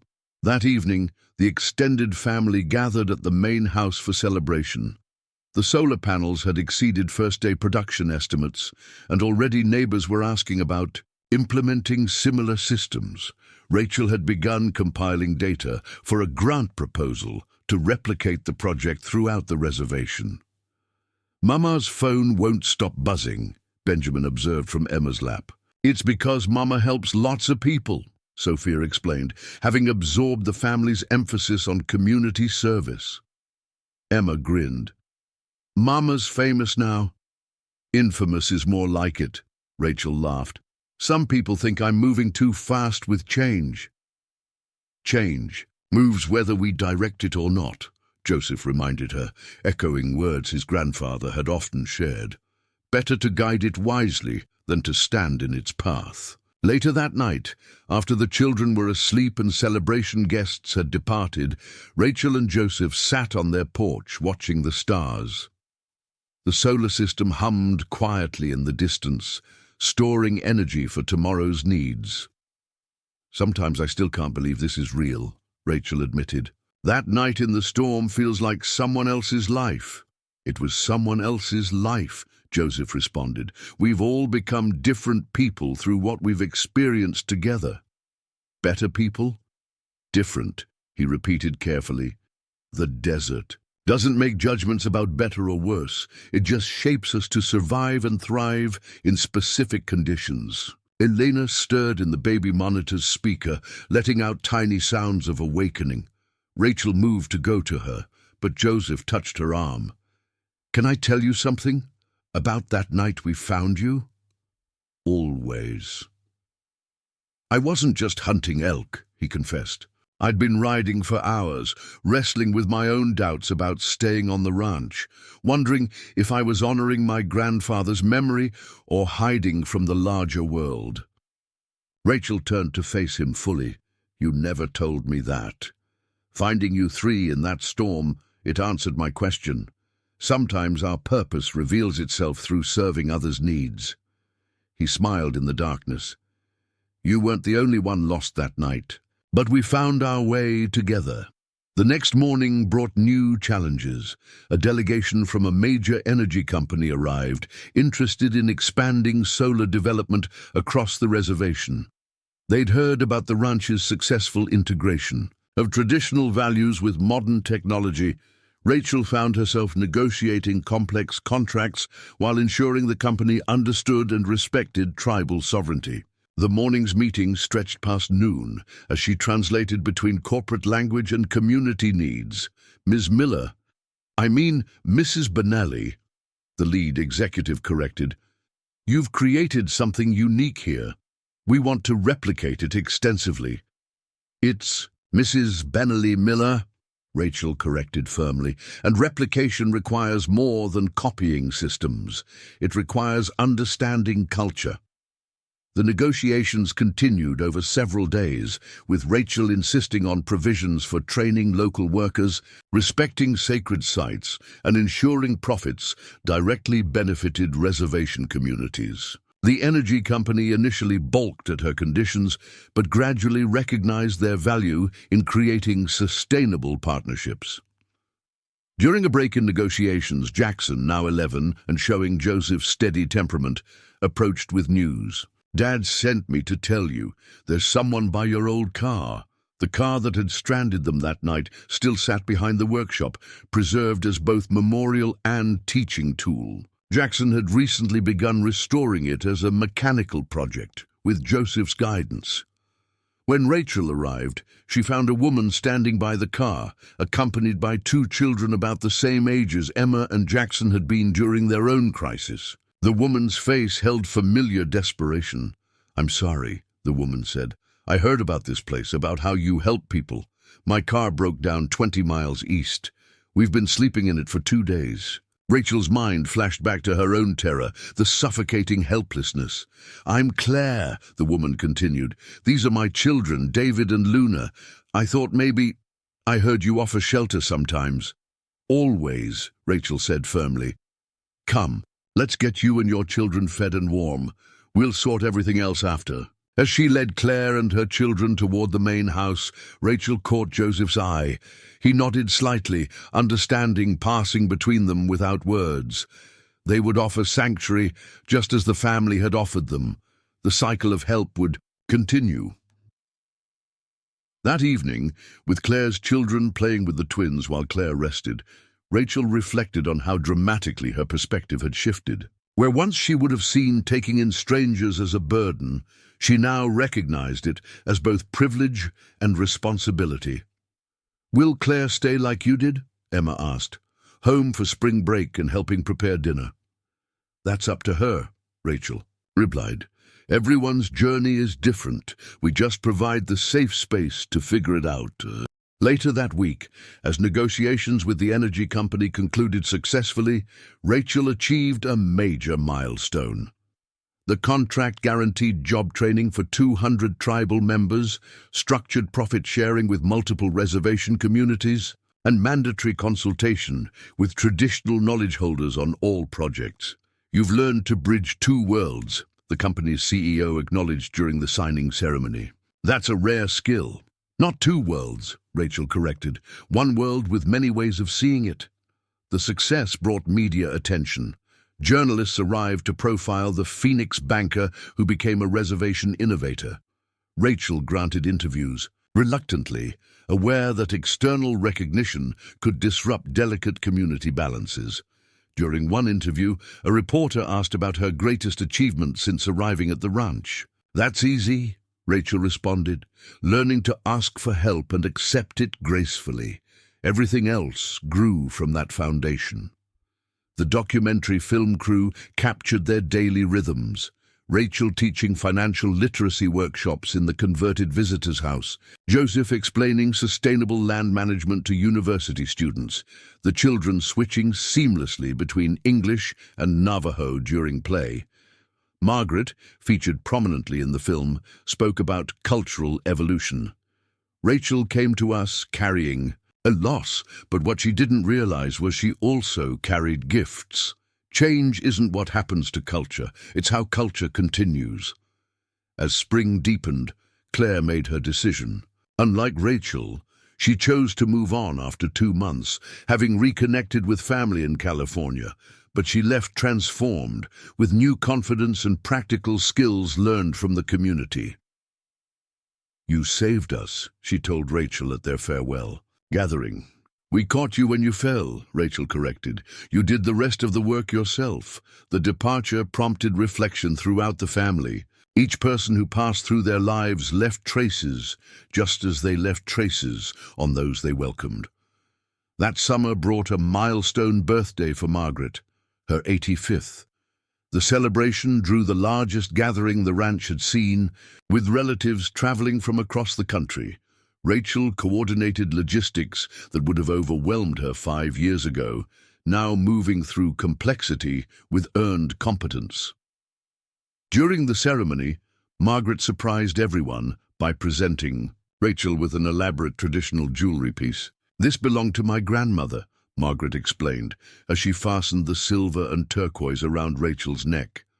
"It's passed down through our mothers, but you've shown us family transcends blood." The weight of the jewelry felt like responsibility and honor combined. Rachel touched the intricate patterns, understanding she now carried not just personal history, but cultural continuity. "How do I live up to this?" Rachel whispered to Joseph later. "You already do," he assured her, "by being exactly who you've become." As summer progressed, Rachel's educational center expanded. She'd developed partnerships with 3 universities, offering internships for students interested in sustainable rural development. The center housed visiting scholars who studied her programs, combining traditional economics with modern business practices. Elena grew rapidly, showing early signs of inheriting her mother's analytical mind and her father's affinity for horses. The twins thrived under the family's careful integration, having arrived at the ranch with trauma from their previous situations, but gaining stability through predictable routines and unconditional acceptance. The older children returned for summer break. Emma, now preparing for college with plans to study sustainable architecture, brought friends to experience life at the ranch. Jackson, having turned 12, took increasing responsibility for the family's digital infrastructure, updating their online presence and expanding their e-commerce capabilities. During one evening's dinner discussion, Emma shared her college application essay thesis.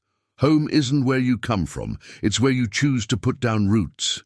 She'd written about their family's journey, the way crisis had revealed possibility. "I was 7 when that storm hit," Emma reflected. "I thought Mom could fix anything. When she couldn't fix the car, it terrified me. Now I understand she fixed something much more important." "What's that?" Sarah asked. "Our family's future. By asking for help, she helped us all find our place in the world." Jackson nodded thoughtfully. "I barely remember Phoenix. This is the only home I really know." The children's words struck Rachel profoundly. What had felt like her greatest failure had become their foundation for security. The storm she'd weathered for them had taught them resilience by example. As autumn approaches, bringing another harvest festival, Rachel stood once again at the cashier station, now assisted by trained volunteers using the system she'd designed. The festival had grown significantly, drawing visitors from across the Southwest and generating substantial income for multiple reservation communities. Joseph, fully recovered from his accident and stronger for it, demonstrated traditional horsemanship.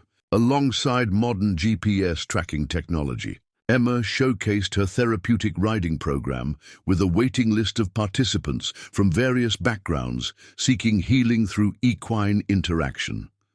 The energy company's first major installation was complete, employing dozens of tribal members in skilled positions. Checks from profit sharing had already funded new educational facilities in 3 reservation communities. That evening, as the festival celebration reached its peak, Rachel found herself surrounded by the cascading effects of choices made in crisis.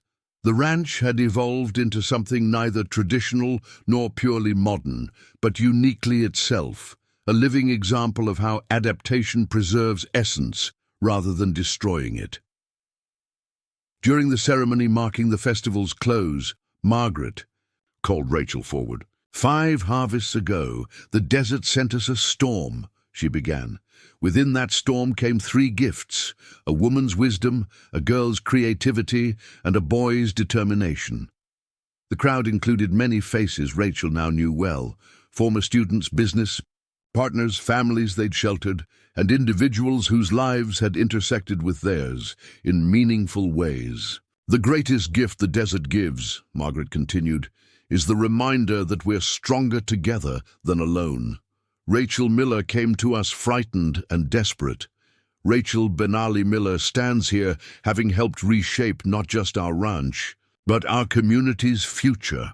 Applause rose around them, but Rachel's attention focused on her immediate family. Joseph, holding Elena, the twins playing at his feet, Emma and Jackson standing tall at the edges of the circle. This was her accomplishment.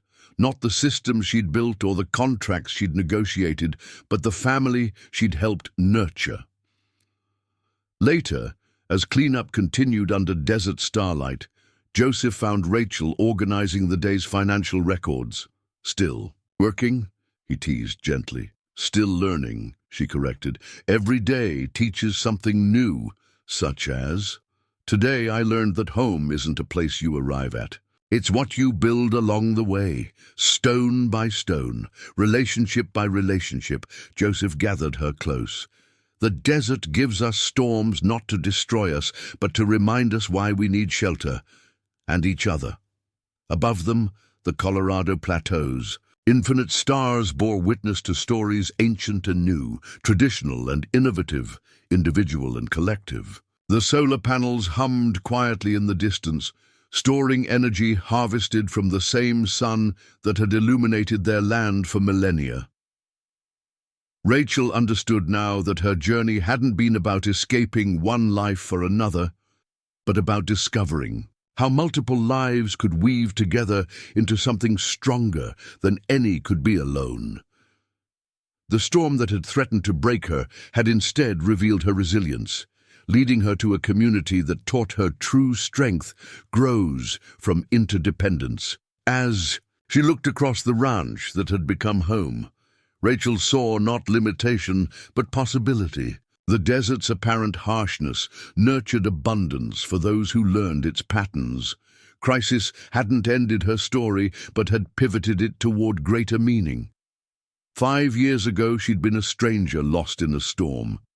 Tonight, she was a mother, wife, teacher, innovator, woven inseparably into the landscape's living history, and tomorrow would bring new challenges, new storms perhaps, but she would face them not alone, but surrounded by family, guided by land wisdom, and grounded in the certain knowledge that asking for help had been the first step toward finding her truest self.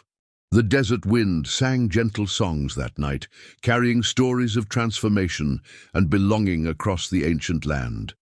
And in one family's home, children slept peacefully, secure in the knowledge that love forms the strongest shelter against any storm. 7 years after that fateful night, Rachel found herself arbitrating a heated debate in the newly established Benally Miller Innovation Center. The argument centered on whether to expand the solar program to other reservations through direct investment or through the creation of a cooperative model owned by tribal communities. Direct investment moves faster, argued James Bear, a young engineer who'd grown up on the reservation and returned with his Stanford degree. We could have systems installed in 6 communities by next spring. Speed without partnership is colonialism, countered Sarah's daughter Marie, now completing her PhD in indigenous law. The cooperative model ensures long-term tribal sovereignty over energy resources. Rachel listened carefully, her role having evolved from financial advisor to bridge builder between innovation and tradition. The center, housed in a newly constructed building that incorporated both sustainable architecture and traditional design elements, had become a testing ground for economic models that could work across Indian country. The debate was interrupted by the arrival of a government delegation, including a deputy secretary from the Department of Energy. They were touring successful rural renewable energy projects and had heard about the ranch's unique approach. Mrs. Benally Miller, the deputy secretary, addressed Rachel. We're particularly interested in your mixed economic model, the combination of traditional decision-making with modern corporate structures seems to be yielding remarkable results. As Rachel led the tour, she reflected on how her vocabulary had expanded. Terms like stakeholder engagement, culturally responsive development, and traditional knowledge integration had become part of her daily discourse. Yet she could just as easily discuss horse bloodlines, seasonal planting cycles, and ceremonial protocols. The delegation was impressed by the community kitchen garden, where Eleanor, now a curious 7-year-old, explained the Three Sisters planting method to the visiting officials. Corn, beans, and squash help each other grow, she said with Joseph's steady confidence, like our family. Later that afternoon, Rachel received urgent news. Jack, the tribal elder who'd been instrumental in securing their first federal grants, had collapsed during a ceremony in a neighboring community. As his family's preferred healthcare proxy, Rachel coordinated his medical transport while Joseph drove through a gathering dust storm to reach the hospital. The incident highlighted a growing concern within the community, the vulnerable position of elders who carried irreplaceable knowledge. During Jack's recovery, Rachel organized an intensive oral history project, pairing elder wisdom keepers with younger community members trained in digital documentation techniques. "Knowledge should flow like water," Jack told Rachel from his hospital bed, his voice weak but determined. "Too long, we've worried about outsiders stealing our traditions, but if we don't teach the next generation, who will carry our wisdom forward?" This philosophy shaped Rachel's next major initiative. Working with tribal councils and academic institutions, she launched the Desert Wisdom Exchange, a platform that paired reservation communities with universities for knowledge sharing, ensuring traditional knowledge holders were compensated as consultants rather than exploited as subjects. Meanwhile, the family faced internal transitions. Jackson, now 14 and showing remarkable mechanical aptitude, announced his intention to apply for an aerospace engineering program that would require leaving home earlier than anticipated. His talent for troubleshooting complex systems had got the attention of NASA's CIRC program, targeting underserved communities. "I want to build satellites that can help monitor climate change on tribal lands," Jackson explained during a family dinner. "But I'll need to leave by next fall." Emma, having completed her first year of architecture school, supported her brother's dreams while sharing her own news. "My thesis project has been approved. I'm designing housing prototypes that can withstand extreme weather while maintaining traditional layout principles." The children Rachel had once desperately protected in a storm were now becoming protectors themselves, using education to address the challenges facing their communities. That summer brought drought conditions not seen in decades. The solar array Rachel had implemented proved crucial, providing power for wells that traditional electrical systems couldn't reach. Communities throughout the Southwest sought her expertise in water conservation systems integrated with renewable energy. During this crisis, Michael's daughter, Christina, returned from agricultural college with innovations in drought-resistant crops.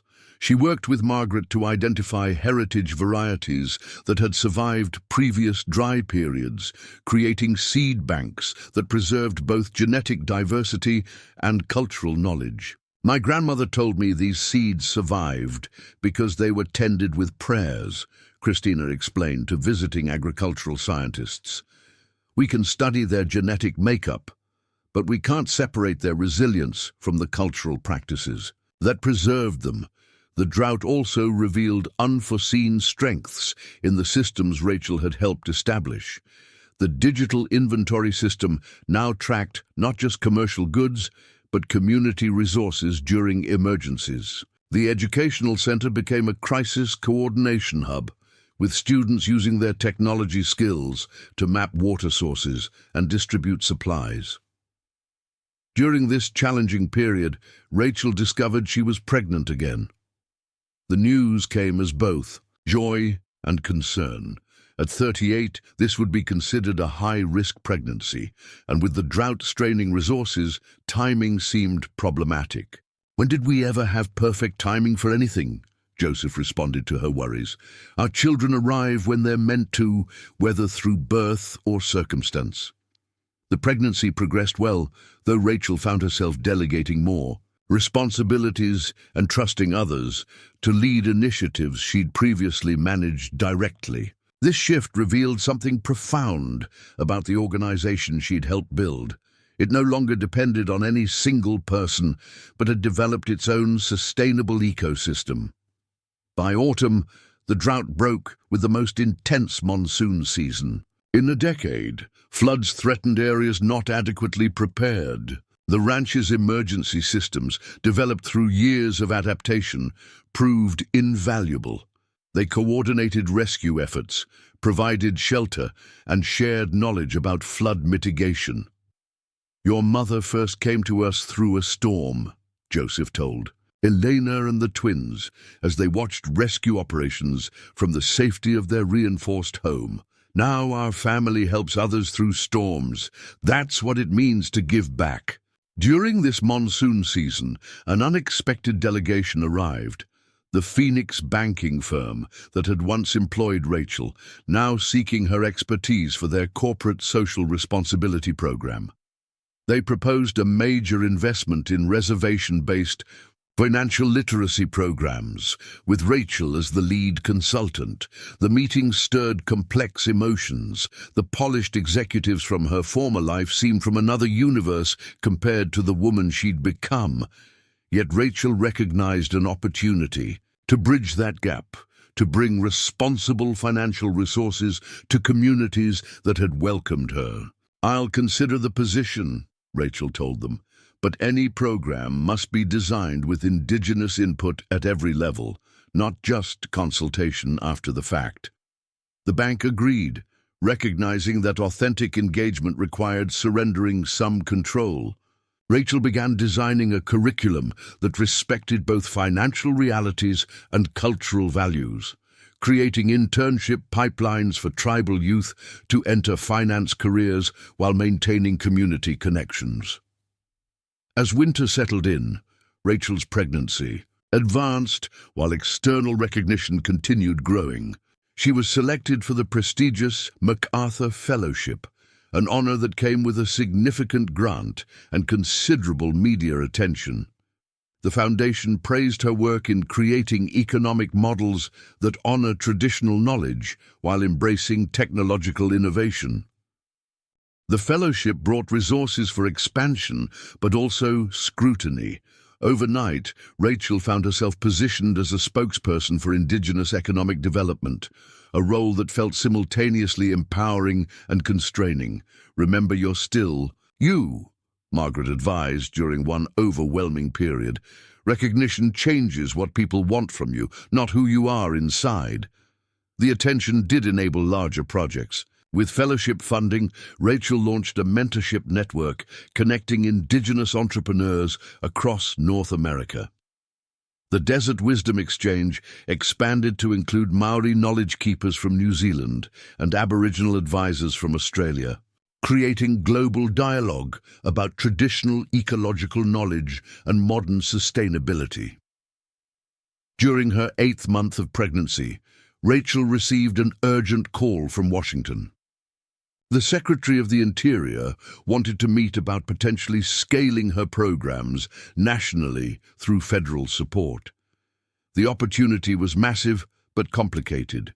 Federal funding comes with federal strings. "We can't let them define our success." "Metrics," Sarah cautioned during family discussions. "Remember, we judge success by community well-being, not just economic indicators." Rachel flew to Washington, accompanied by Margaret, who insisted on joining to observe the government's protocols. The meeting proved transformative. The secretary genuinely understood the importance of tribal sovereignty and wanted to create frameworks that amplified rather than supplanted Indigenous leadership. They returned with tentative agreements that would bring substantial resources while preserving tribal decision-making authority. The contracts took months to finalize, requiring lawyers fluent in both federal policy and Indigenous law. In spring, Rachel gave birth to a daughter they named Lily Rose.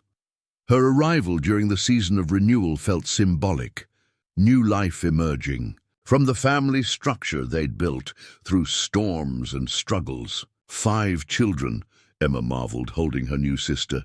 "When we first came here, I couldn't have imagined our family growing this big." "Family isn't measured in numbers," Margaret observed, wrapping traditional blessings around the newborn.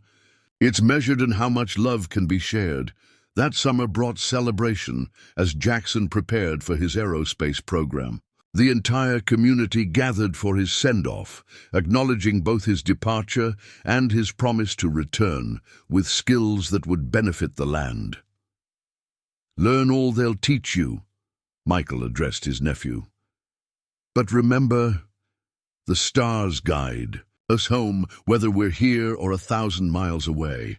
The federal partnership materialized through something called the Indigenous Innovation Initiative. Rachel became the first Native American lead coordinator, a role that required frequent travel but offered unprecedented resources for tribal communities.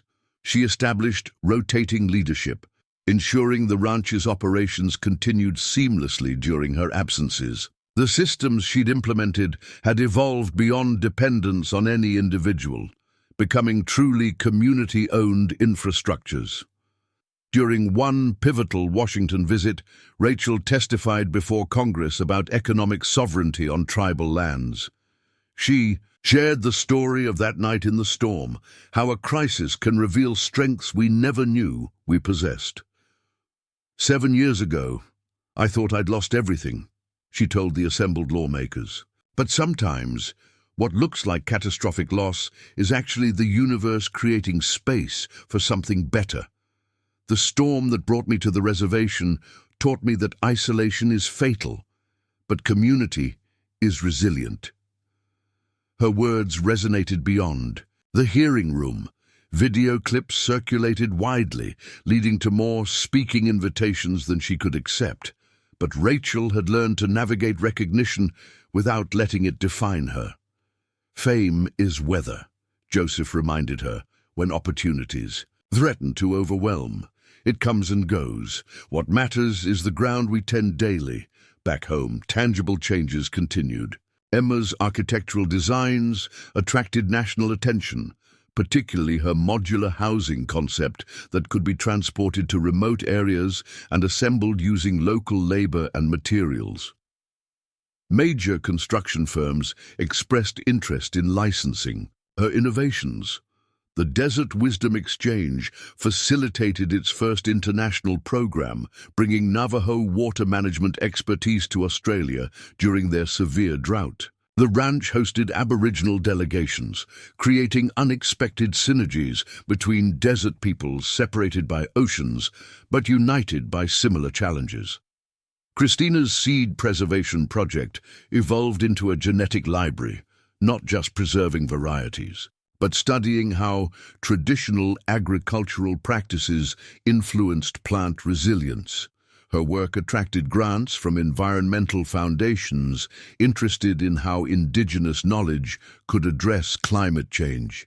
Meanwhile, the children thrived in their expanded roles. Elena showed affinity for diplomacy, often mediating disagreements between siblings with impressive insight. The twins, Benjamin and Sophia, now 9 years old, had become inseparable from the ranch's horses, their riding skills advancing quickly under Joseph's patient guidance. One evening, as Rachel nursed baby Lily while reviewing federal compliance documents, Emma asked, "Do you ever miss the simplicity of just helping one family at a time?" "We're still helping families," Rachel responded thoughtfully. "Just more of them, in more complex ways. Scale doesn't change purpose. It just expands responsibility." As autumn approached again, marking 8 years since that transformative storm, the family faced another significant development. The federal government proposed designating their region as a National Heritage Education Zone, bringing protected status and tourism revenue, but also potential over-commercialization. Rachel found herself once again negotiating between opportunity and risk, this time with the entire community's input. Town halls, elder councils, and youth forums all contributed to decision-making processes that honored traditional governance while accommodating modern legal requirements. "The land doesn't negotiate," Margaret reminded everyone during discussions. "We negotiate with ourselves about how to honor it while sharing its beauty." Eventually, they accepted the designation with strict conditions: tourist numbers limited by seasonal capacity, mandatory cultural sensitivity training, and guaranteed revenue sharing for community projects. Rachel's experience in corporate negotiation proved invaluable in crafting agreements that protected their way of life while expanding opportunities. The first tour groups under the Heritage Program arrived in October. Visitors experienced traditional ceremonies, learned about contemporary tribal life, and understood how old wisdom informed modern solutions. Revenue immediately funded education initiatives, healthcare improvements, and infrastructure upgrades. During one tour, a visiting journalist asked Rachel how she measured success. She gestured toward the landscape around them. "See that solar array? It powers our school, but students also learn about desert survival without technology. Our children speak Navajo and code in Python. Our ledgers are digital, but our decisions still seek harmony with nature. Success is keeping our options open while honoring our core." As winter settled in once more, Rachel reflected on her journey from that frightened woman stranded in a storm to someone who now influenced policy affecting millions. But truth be told, the most important transformation wasn't in scope, but in spirit. She still rose early to help with horses, taught financial basics to community members, and worried about her children's futures. The difference was in facing challenges with confidence rather than desperation, with community support rather than isolation. On a particularly clear night, as the family gathered around their fireplace with baby Lily sleeping peacefully, Margaret asked a profound question. "What would you tell that woman in the storm if you could speak to her now?" Rachel considered carefully. "I'd tell her that she's stronger than she knows, smarter than she believes, and loved in ways she can't yet imagine. That the worst night of her life is creating the foundation for her best years, that storms don't last, but what they teach us can transform everything." Joseph squeezed her hand. "And that she doesn't have to face anything alone." "Never alone," Rachel agreed, looking around at the family that had chosen her as surely as she'd chosen them. "Because home isn't where you shelter from the storm. It's who shelters with you through it." As the fire crackled and children dozed, Rachel felt profound gratitude for that terrible night 8 years ago. The storm had stripped away everything superficial, revealing the essential truth that humans thrive not through isolation, but through connection. It had forced her to accept help, leading to the discovery that giving help completes the circle of human strength. The desert wind whistled outside, no longer threatening but familiar, like an old friend sharing secrets. Tomorrow would bring new challenges, new opportunities, and undoubtedly new storms. But now Rachel faced them not as a solitary survivor, but as a cherished member of a community that understood the deepest truth, that we are all stronger together than alone, and that sometimes losing our way is the only path to finding our home. Everything had changed since that storm, yet the most important things remained. The bonds between people who choose to love and support each other, the wisdom to ask for help when needed, and the understanding that true strength comes not from weathering storms alone, but from building shelters together. In the traditional telling of this story, it would end here, with wisdom gained and community preserved. But Rachel knew that stories like theirs don't end. They continue, each generation adding new chapters while honoring the foundation laid by those who came before. The storm had brought destruction, yes, but in its wake had grown something stronger than what had been lost. And if another storm were to rise tomorrow, the Benally Miller family would face it together with all the wisdom, strength, and love they'd cultivated through years of choosing community over isolation, tradition over rigidity, and hope over despair. For Rachel Miller, lost no longer, had finally found her way home. 10 years to the day after the storm, Rachel stood at the edge of a precipice she'd never expected to face again. This time, however, she gripped a podium rather than a steering wheel, her voice steady rather than terrified, speaking to a United Nations Assembly about climate resilience and indigenous leadership. "A decade ago, I was a stranger in a desert storm," Rachel began, her words translated into multiple languages and broadcast globally. "Today, I represent not just my own voice, but the collective wisdom of communities who taught me that survival isn't about fighting nature, it's about understanding it." The assembly chamber fell quiet as she continued. "Indigenous knowledge systems have preserved our planet for millennia.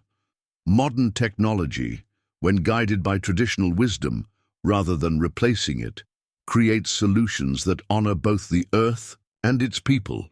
Her speech outlined the success of the Desert Wisdom Exchange, now operational in 47 countries, connecting indigenous communities facing similar climate challenges. As she spoke, she thought of Margaret, now 93, and watching from the ranch via video connection, her wrinkled hands still nimble enough to weave baskets while listening to global governance discussions.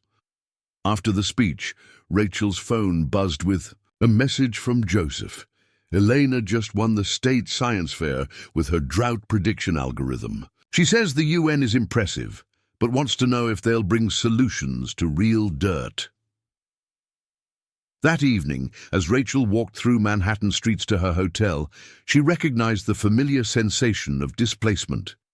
10 years abroad had taught her to navigate multiple worlds simultaneously: corporate boardrooms, tribal councils, academic conferences, and most importantly, evening dinners where her children shared their daily adventures.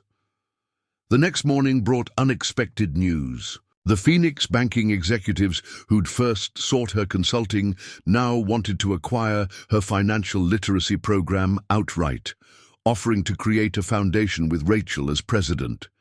The compensation would secure multiple generations of her family's future. "You'd have unlimited resources to expand," the CEO explained during their meeting. "Full autonomy, significant endowment, global reach." Rachel requested 3 days to consider, not because she doubted her answer, but because major decisions required traditional consultation. That evening, she video-called home for a family meeting. The UN speech was about honoring choices our ancestors made, Margaret said, her image grainy but authoritative. "Now you face a choice that affects generations not yet born." Emma, now finishing her master's in sustainable architecture and working on disaster-resistant community designs, voiced practical concerns. "Phoenix has great resources, but would you have to leave the ranch? The position doesn't require relocation," Rachel explained, "but it would mean extensive travel." Jackson, calling from his aerospace internship where he designed satellite systems for precision agriculture, added perspective. "Mom, you taught me to think about impact per journey. How many communities could benefit from this platform?" As the family discussed pros and cons across time zones, Rachel felt profound gratitude for the communication technology that kept them connected. Yet technology alone didn't create family. Their bonds had been forged through shared storms, daily rituals, and the conscious choice to prioritize relationship over convenience. That weekend, Rachel returned home for the annual Harvest Festival, now drawing international attention. The event had evolved into a showcase of indigenous innovation, featuring everything from seed preservation techniques to renewable energy displays. Over 10,000 visitors attended, with proceeds supporting 23 reservation schools. 10 years, Sarah observed, standing with Rachel at the solar array overlook. "Remember when you were afraid to use our new payment system?"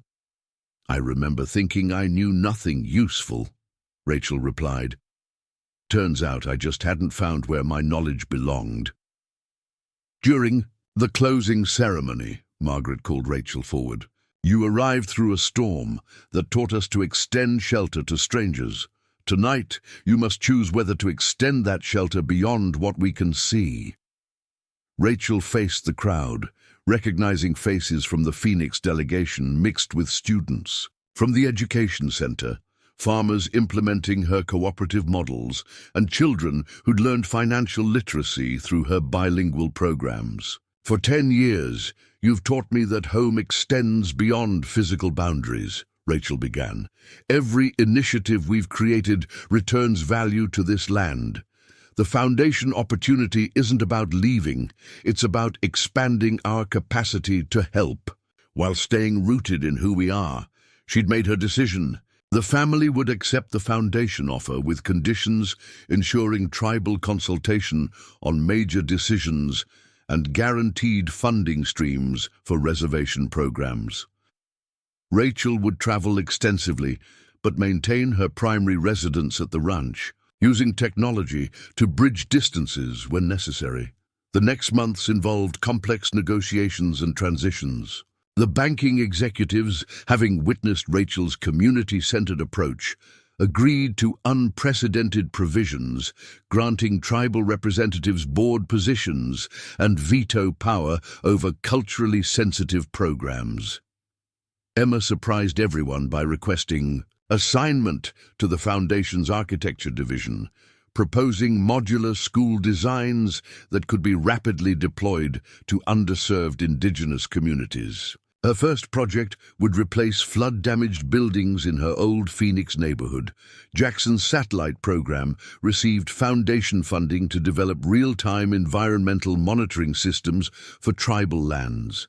His expertise would help communities predict and prepare for extreme weather events, the kind that had once brought their family to the Benali Ranch. Christina's seed bank project expanded into a genetic preservation network, safeguarding food security for climate-vulnerable regions. Her work caught the attention of international agricultural organizations seeking alternatives to corporate seed monopolies. As autumn painted the desert in fiery colors, Rachel coordinated her first major foundation initiative, a summit connecting indigenous leaders, climate scientists, and policymakers. The gathering would occur not in conference halls, but across reservation lands, allowing participants to witness successfully integrated traditional and modern solutions. "We're not creating something new," Rachel explained to skeptical bureaucrats. "We're amplifying what has always worked." The summit drew attendees from 73 countries. For 5 days, participants experienced traditional water management alongside solar technology, learned about cooperative economics while participating in community meals, and understood how ancient planting patterns informed modern agricultural innovation. On the final evening, as delegates shared stories around a ceremonial fire, Elena, now 11, and showing remarkable leadership abilities, asked the gathering a profound question. If you could send wisdom back through time to your younger self, what would you say? Responses varied by culture, but shared common themes. Patience, humility, and the recognition that perceived weakness often conceals strength. When Rachel's turn came, she spoke honestly. "I would tell myself that getting lost in a storm wasn't failure. It was redirection. That accepting help doesn't diminish you. It reveals your capacity for connection. And that home isn't a place you find, but a community you choose to build." As the summit concluded, Rachel received transformative news. The UN Climate Division wanted to establish her foundation as the official Indigenous Knowledge Integration Center, a position that would influence global environmental policy for decades. The offer arrived as her youngest, Lily, now 6 and full of questions about everything, asked during dinner, "Mom, why do people at the UN need you to tell them about the weather? Don't they have eyes to see?" Her innocent insight captured a profound truth. Modern governance often becomes so complex it forgets to observe nature's obvious signals. The Foundation's role would be translating traditional awareness into contemporary action. On the 10th anniversary of that life-changing storm, the family returned to the exact spot where their car had died. The road had been improved, safety infrastructure installed, but the essence of the location remained. Joseph proposed. They recreate the moment, voluntarily stopping their vehicle at midnight during a predicted storm. This time, their children were prepared with warm clothes, working flashlights, and the confidence that help would arrive. As rain began falling, the family huddled together in their modern SUV. No fear gripped them, only anticipatory excitement and deep gratitude. "Look," Benjamin pointed through the window. Approaching lights pierced the darkness, not rescue vehicles, but fellow travelers they'd called to join their commemoration. Soon, multiple cars formed a makeshift village in the desert night. Families emerged with thermos containers of hot soup, traditional stories, and weather updates via satellite phones. Children played rain games, while adults shared memories of the ranch's transformation. Their stranded state became celebration rather than crisis. "Your mother was terrified that night," Joseph told the children gathered in their car. "She thought she was protecting you by hiding her fear. Now she protects others by sharing her wisdom." As thunder rumbled overhead, Lily pressed her face against the window. "It's beautiful when you're not alone." The storm passed quickly, leaving crystalline air and the scent of wet sage. As families prepared to return to their homes, Rachel realized she'd spent 10 years learning this fundamental truth. Storms arrive for everyone, but the community determines whether they destroy or transform. A year later, the Foundation's impact rippled globally. Over 200 indigenous-led initiatives received funding and technical support. The cooperative models Rachel developed were adapted by communities from Arctic tundra to Amazon rainforest. Her financial literacy programs ran in 14 languages, including digital formats designed by her children. Margaret, despite growing frailty, remained actively involved through video consultation. Her recorded wisdom, carefully preserved by the Oral History Project, guided decisions when tradition met innovation. Younger elders were prepared to continue her role, having learned that knowledge transfer requires relationship, not just information. The ranch itself had become a living laboratory. Solar arrays powered electric vehicle charging stations. Traditional gardens incorporated permaculture principles. The visitor center hosted immersive programs where guests experienced daily life, not just observational tourism. Emma's architectural firm, now internationally recognized, maintained its headquarters on tribal land. Her designs prioritized climate resilience while respecting cultural aesthetics. Housing projects across the Southwest reflected her philosophy that buildings should protect inhabitants while strengthening community bonds. Jackson's satellite network provided early warning systems for extreme weather, assisting not just tribal communities, but any vulnerable population. His technology became standard equipment for humanitarian organizations, while he returned monthly to the ranch for family gatherings and cultural grounding. On a clear spring morning, Rachel stood on the expanded porch of their home, watching. Lily and the twins lead horses to pasture. Elena was video calling Emma for advice on a school presentation about their family's journey. In the distance, solar panels gleamed while traditional ceremonies prepared the earth for planting season. "Almost ready for DC?" Joseph asked, bringing coffee as they prepared for another Foundation board meeting. "As ready as anyone is for changing." "The world before lunch," Rachel smiled, "though I'm starting to see that changing the world happens through millions of small decisions made consciously every day." That evening, as federal delegates toured their latest renewable energy installation, Elena asked Rachel privately, "Do you ever wish that night had never happened?" Rachel knelt to meet her daughter's eyes, Emma and Jackson's eyes, really, full of question and understanding.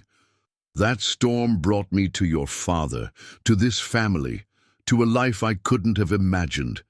I wish for different things now." "What do you wish for?" "That more people learn what I learned, that asking for help opens doors to unexpected wisdom." That traditional knowledge and modern innovation need each other.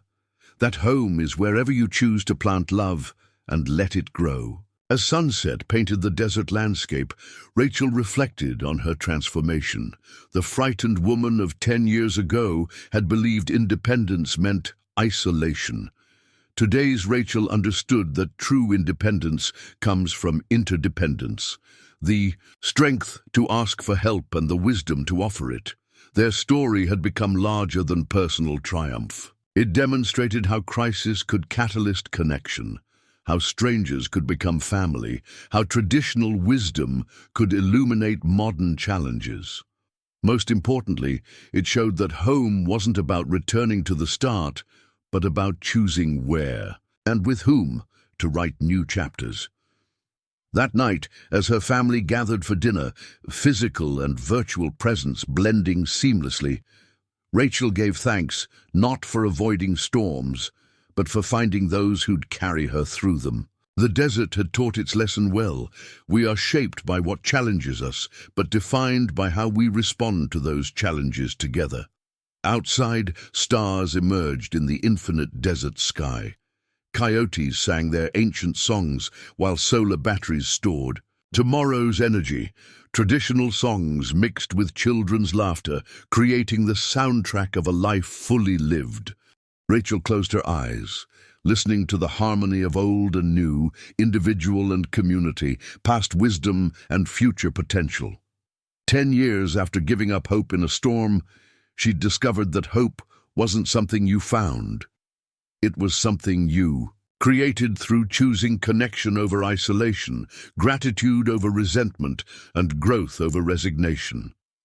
The storm had passed, but its gifts remained. And in the shelter they'd built together, physical, emotional, spiritual, Rachel knew their family would weather whatever the desert chose to send next. For they had learned the most crucial lesson the land could teach, that in the face of any storm, we are never truly alone unless we choose to be. And sometimes, just sometimes, getting lost is the only way to discover where we truly belong. Up next, you've got 2 more standout stories right on your screen. If this one hits the mark, you won't want to pass these up. Just click and check them out. And don't forget to subscribe and turn on the notification bell so you don't miss any upload from us.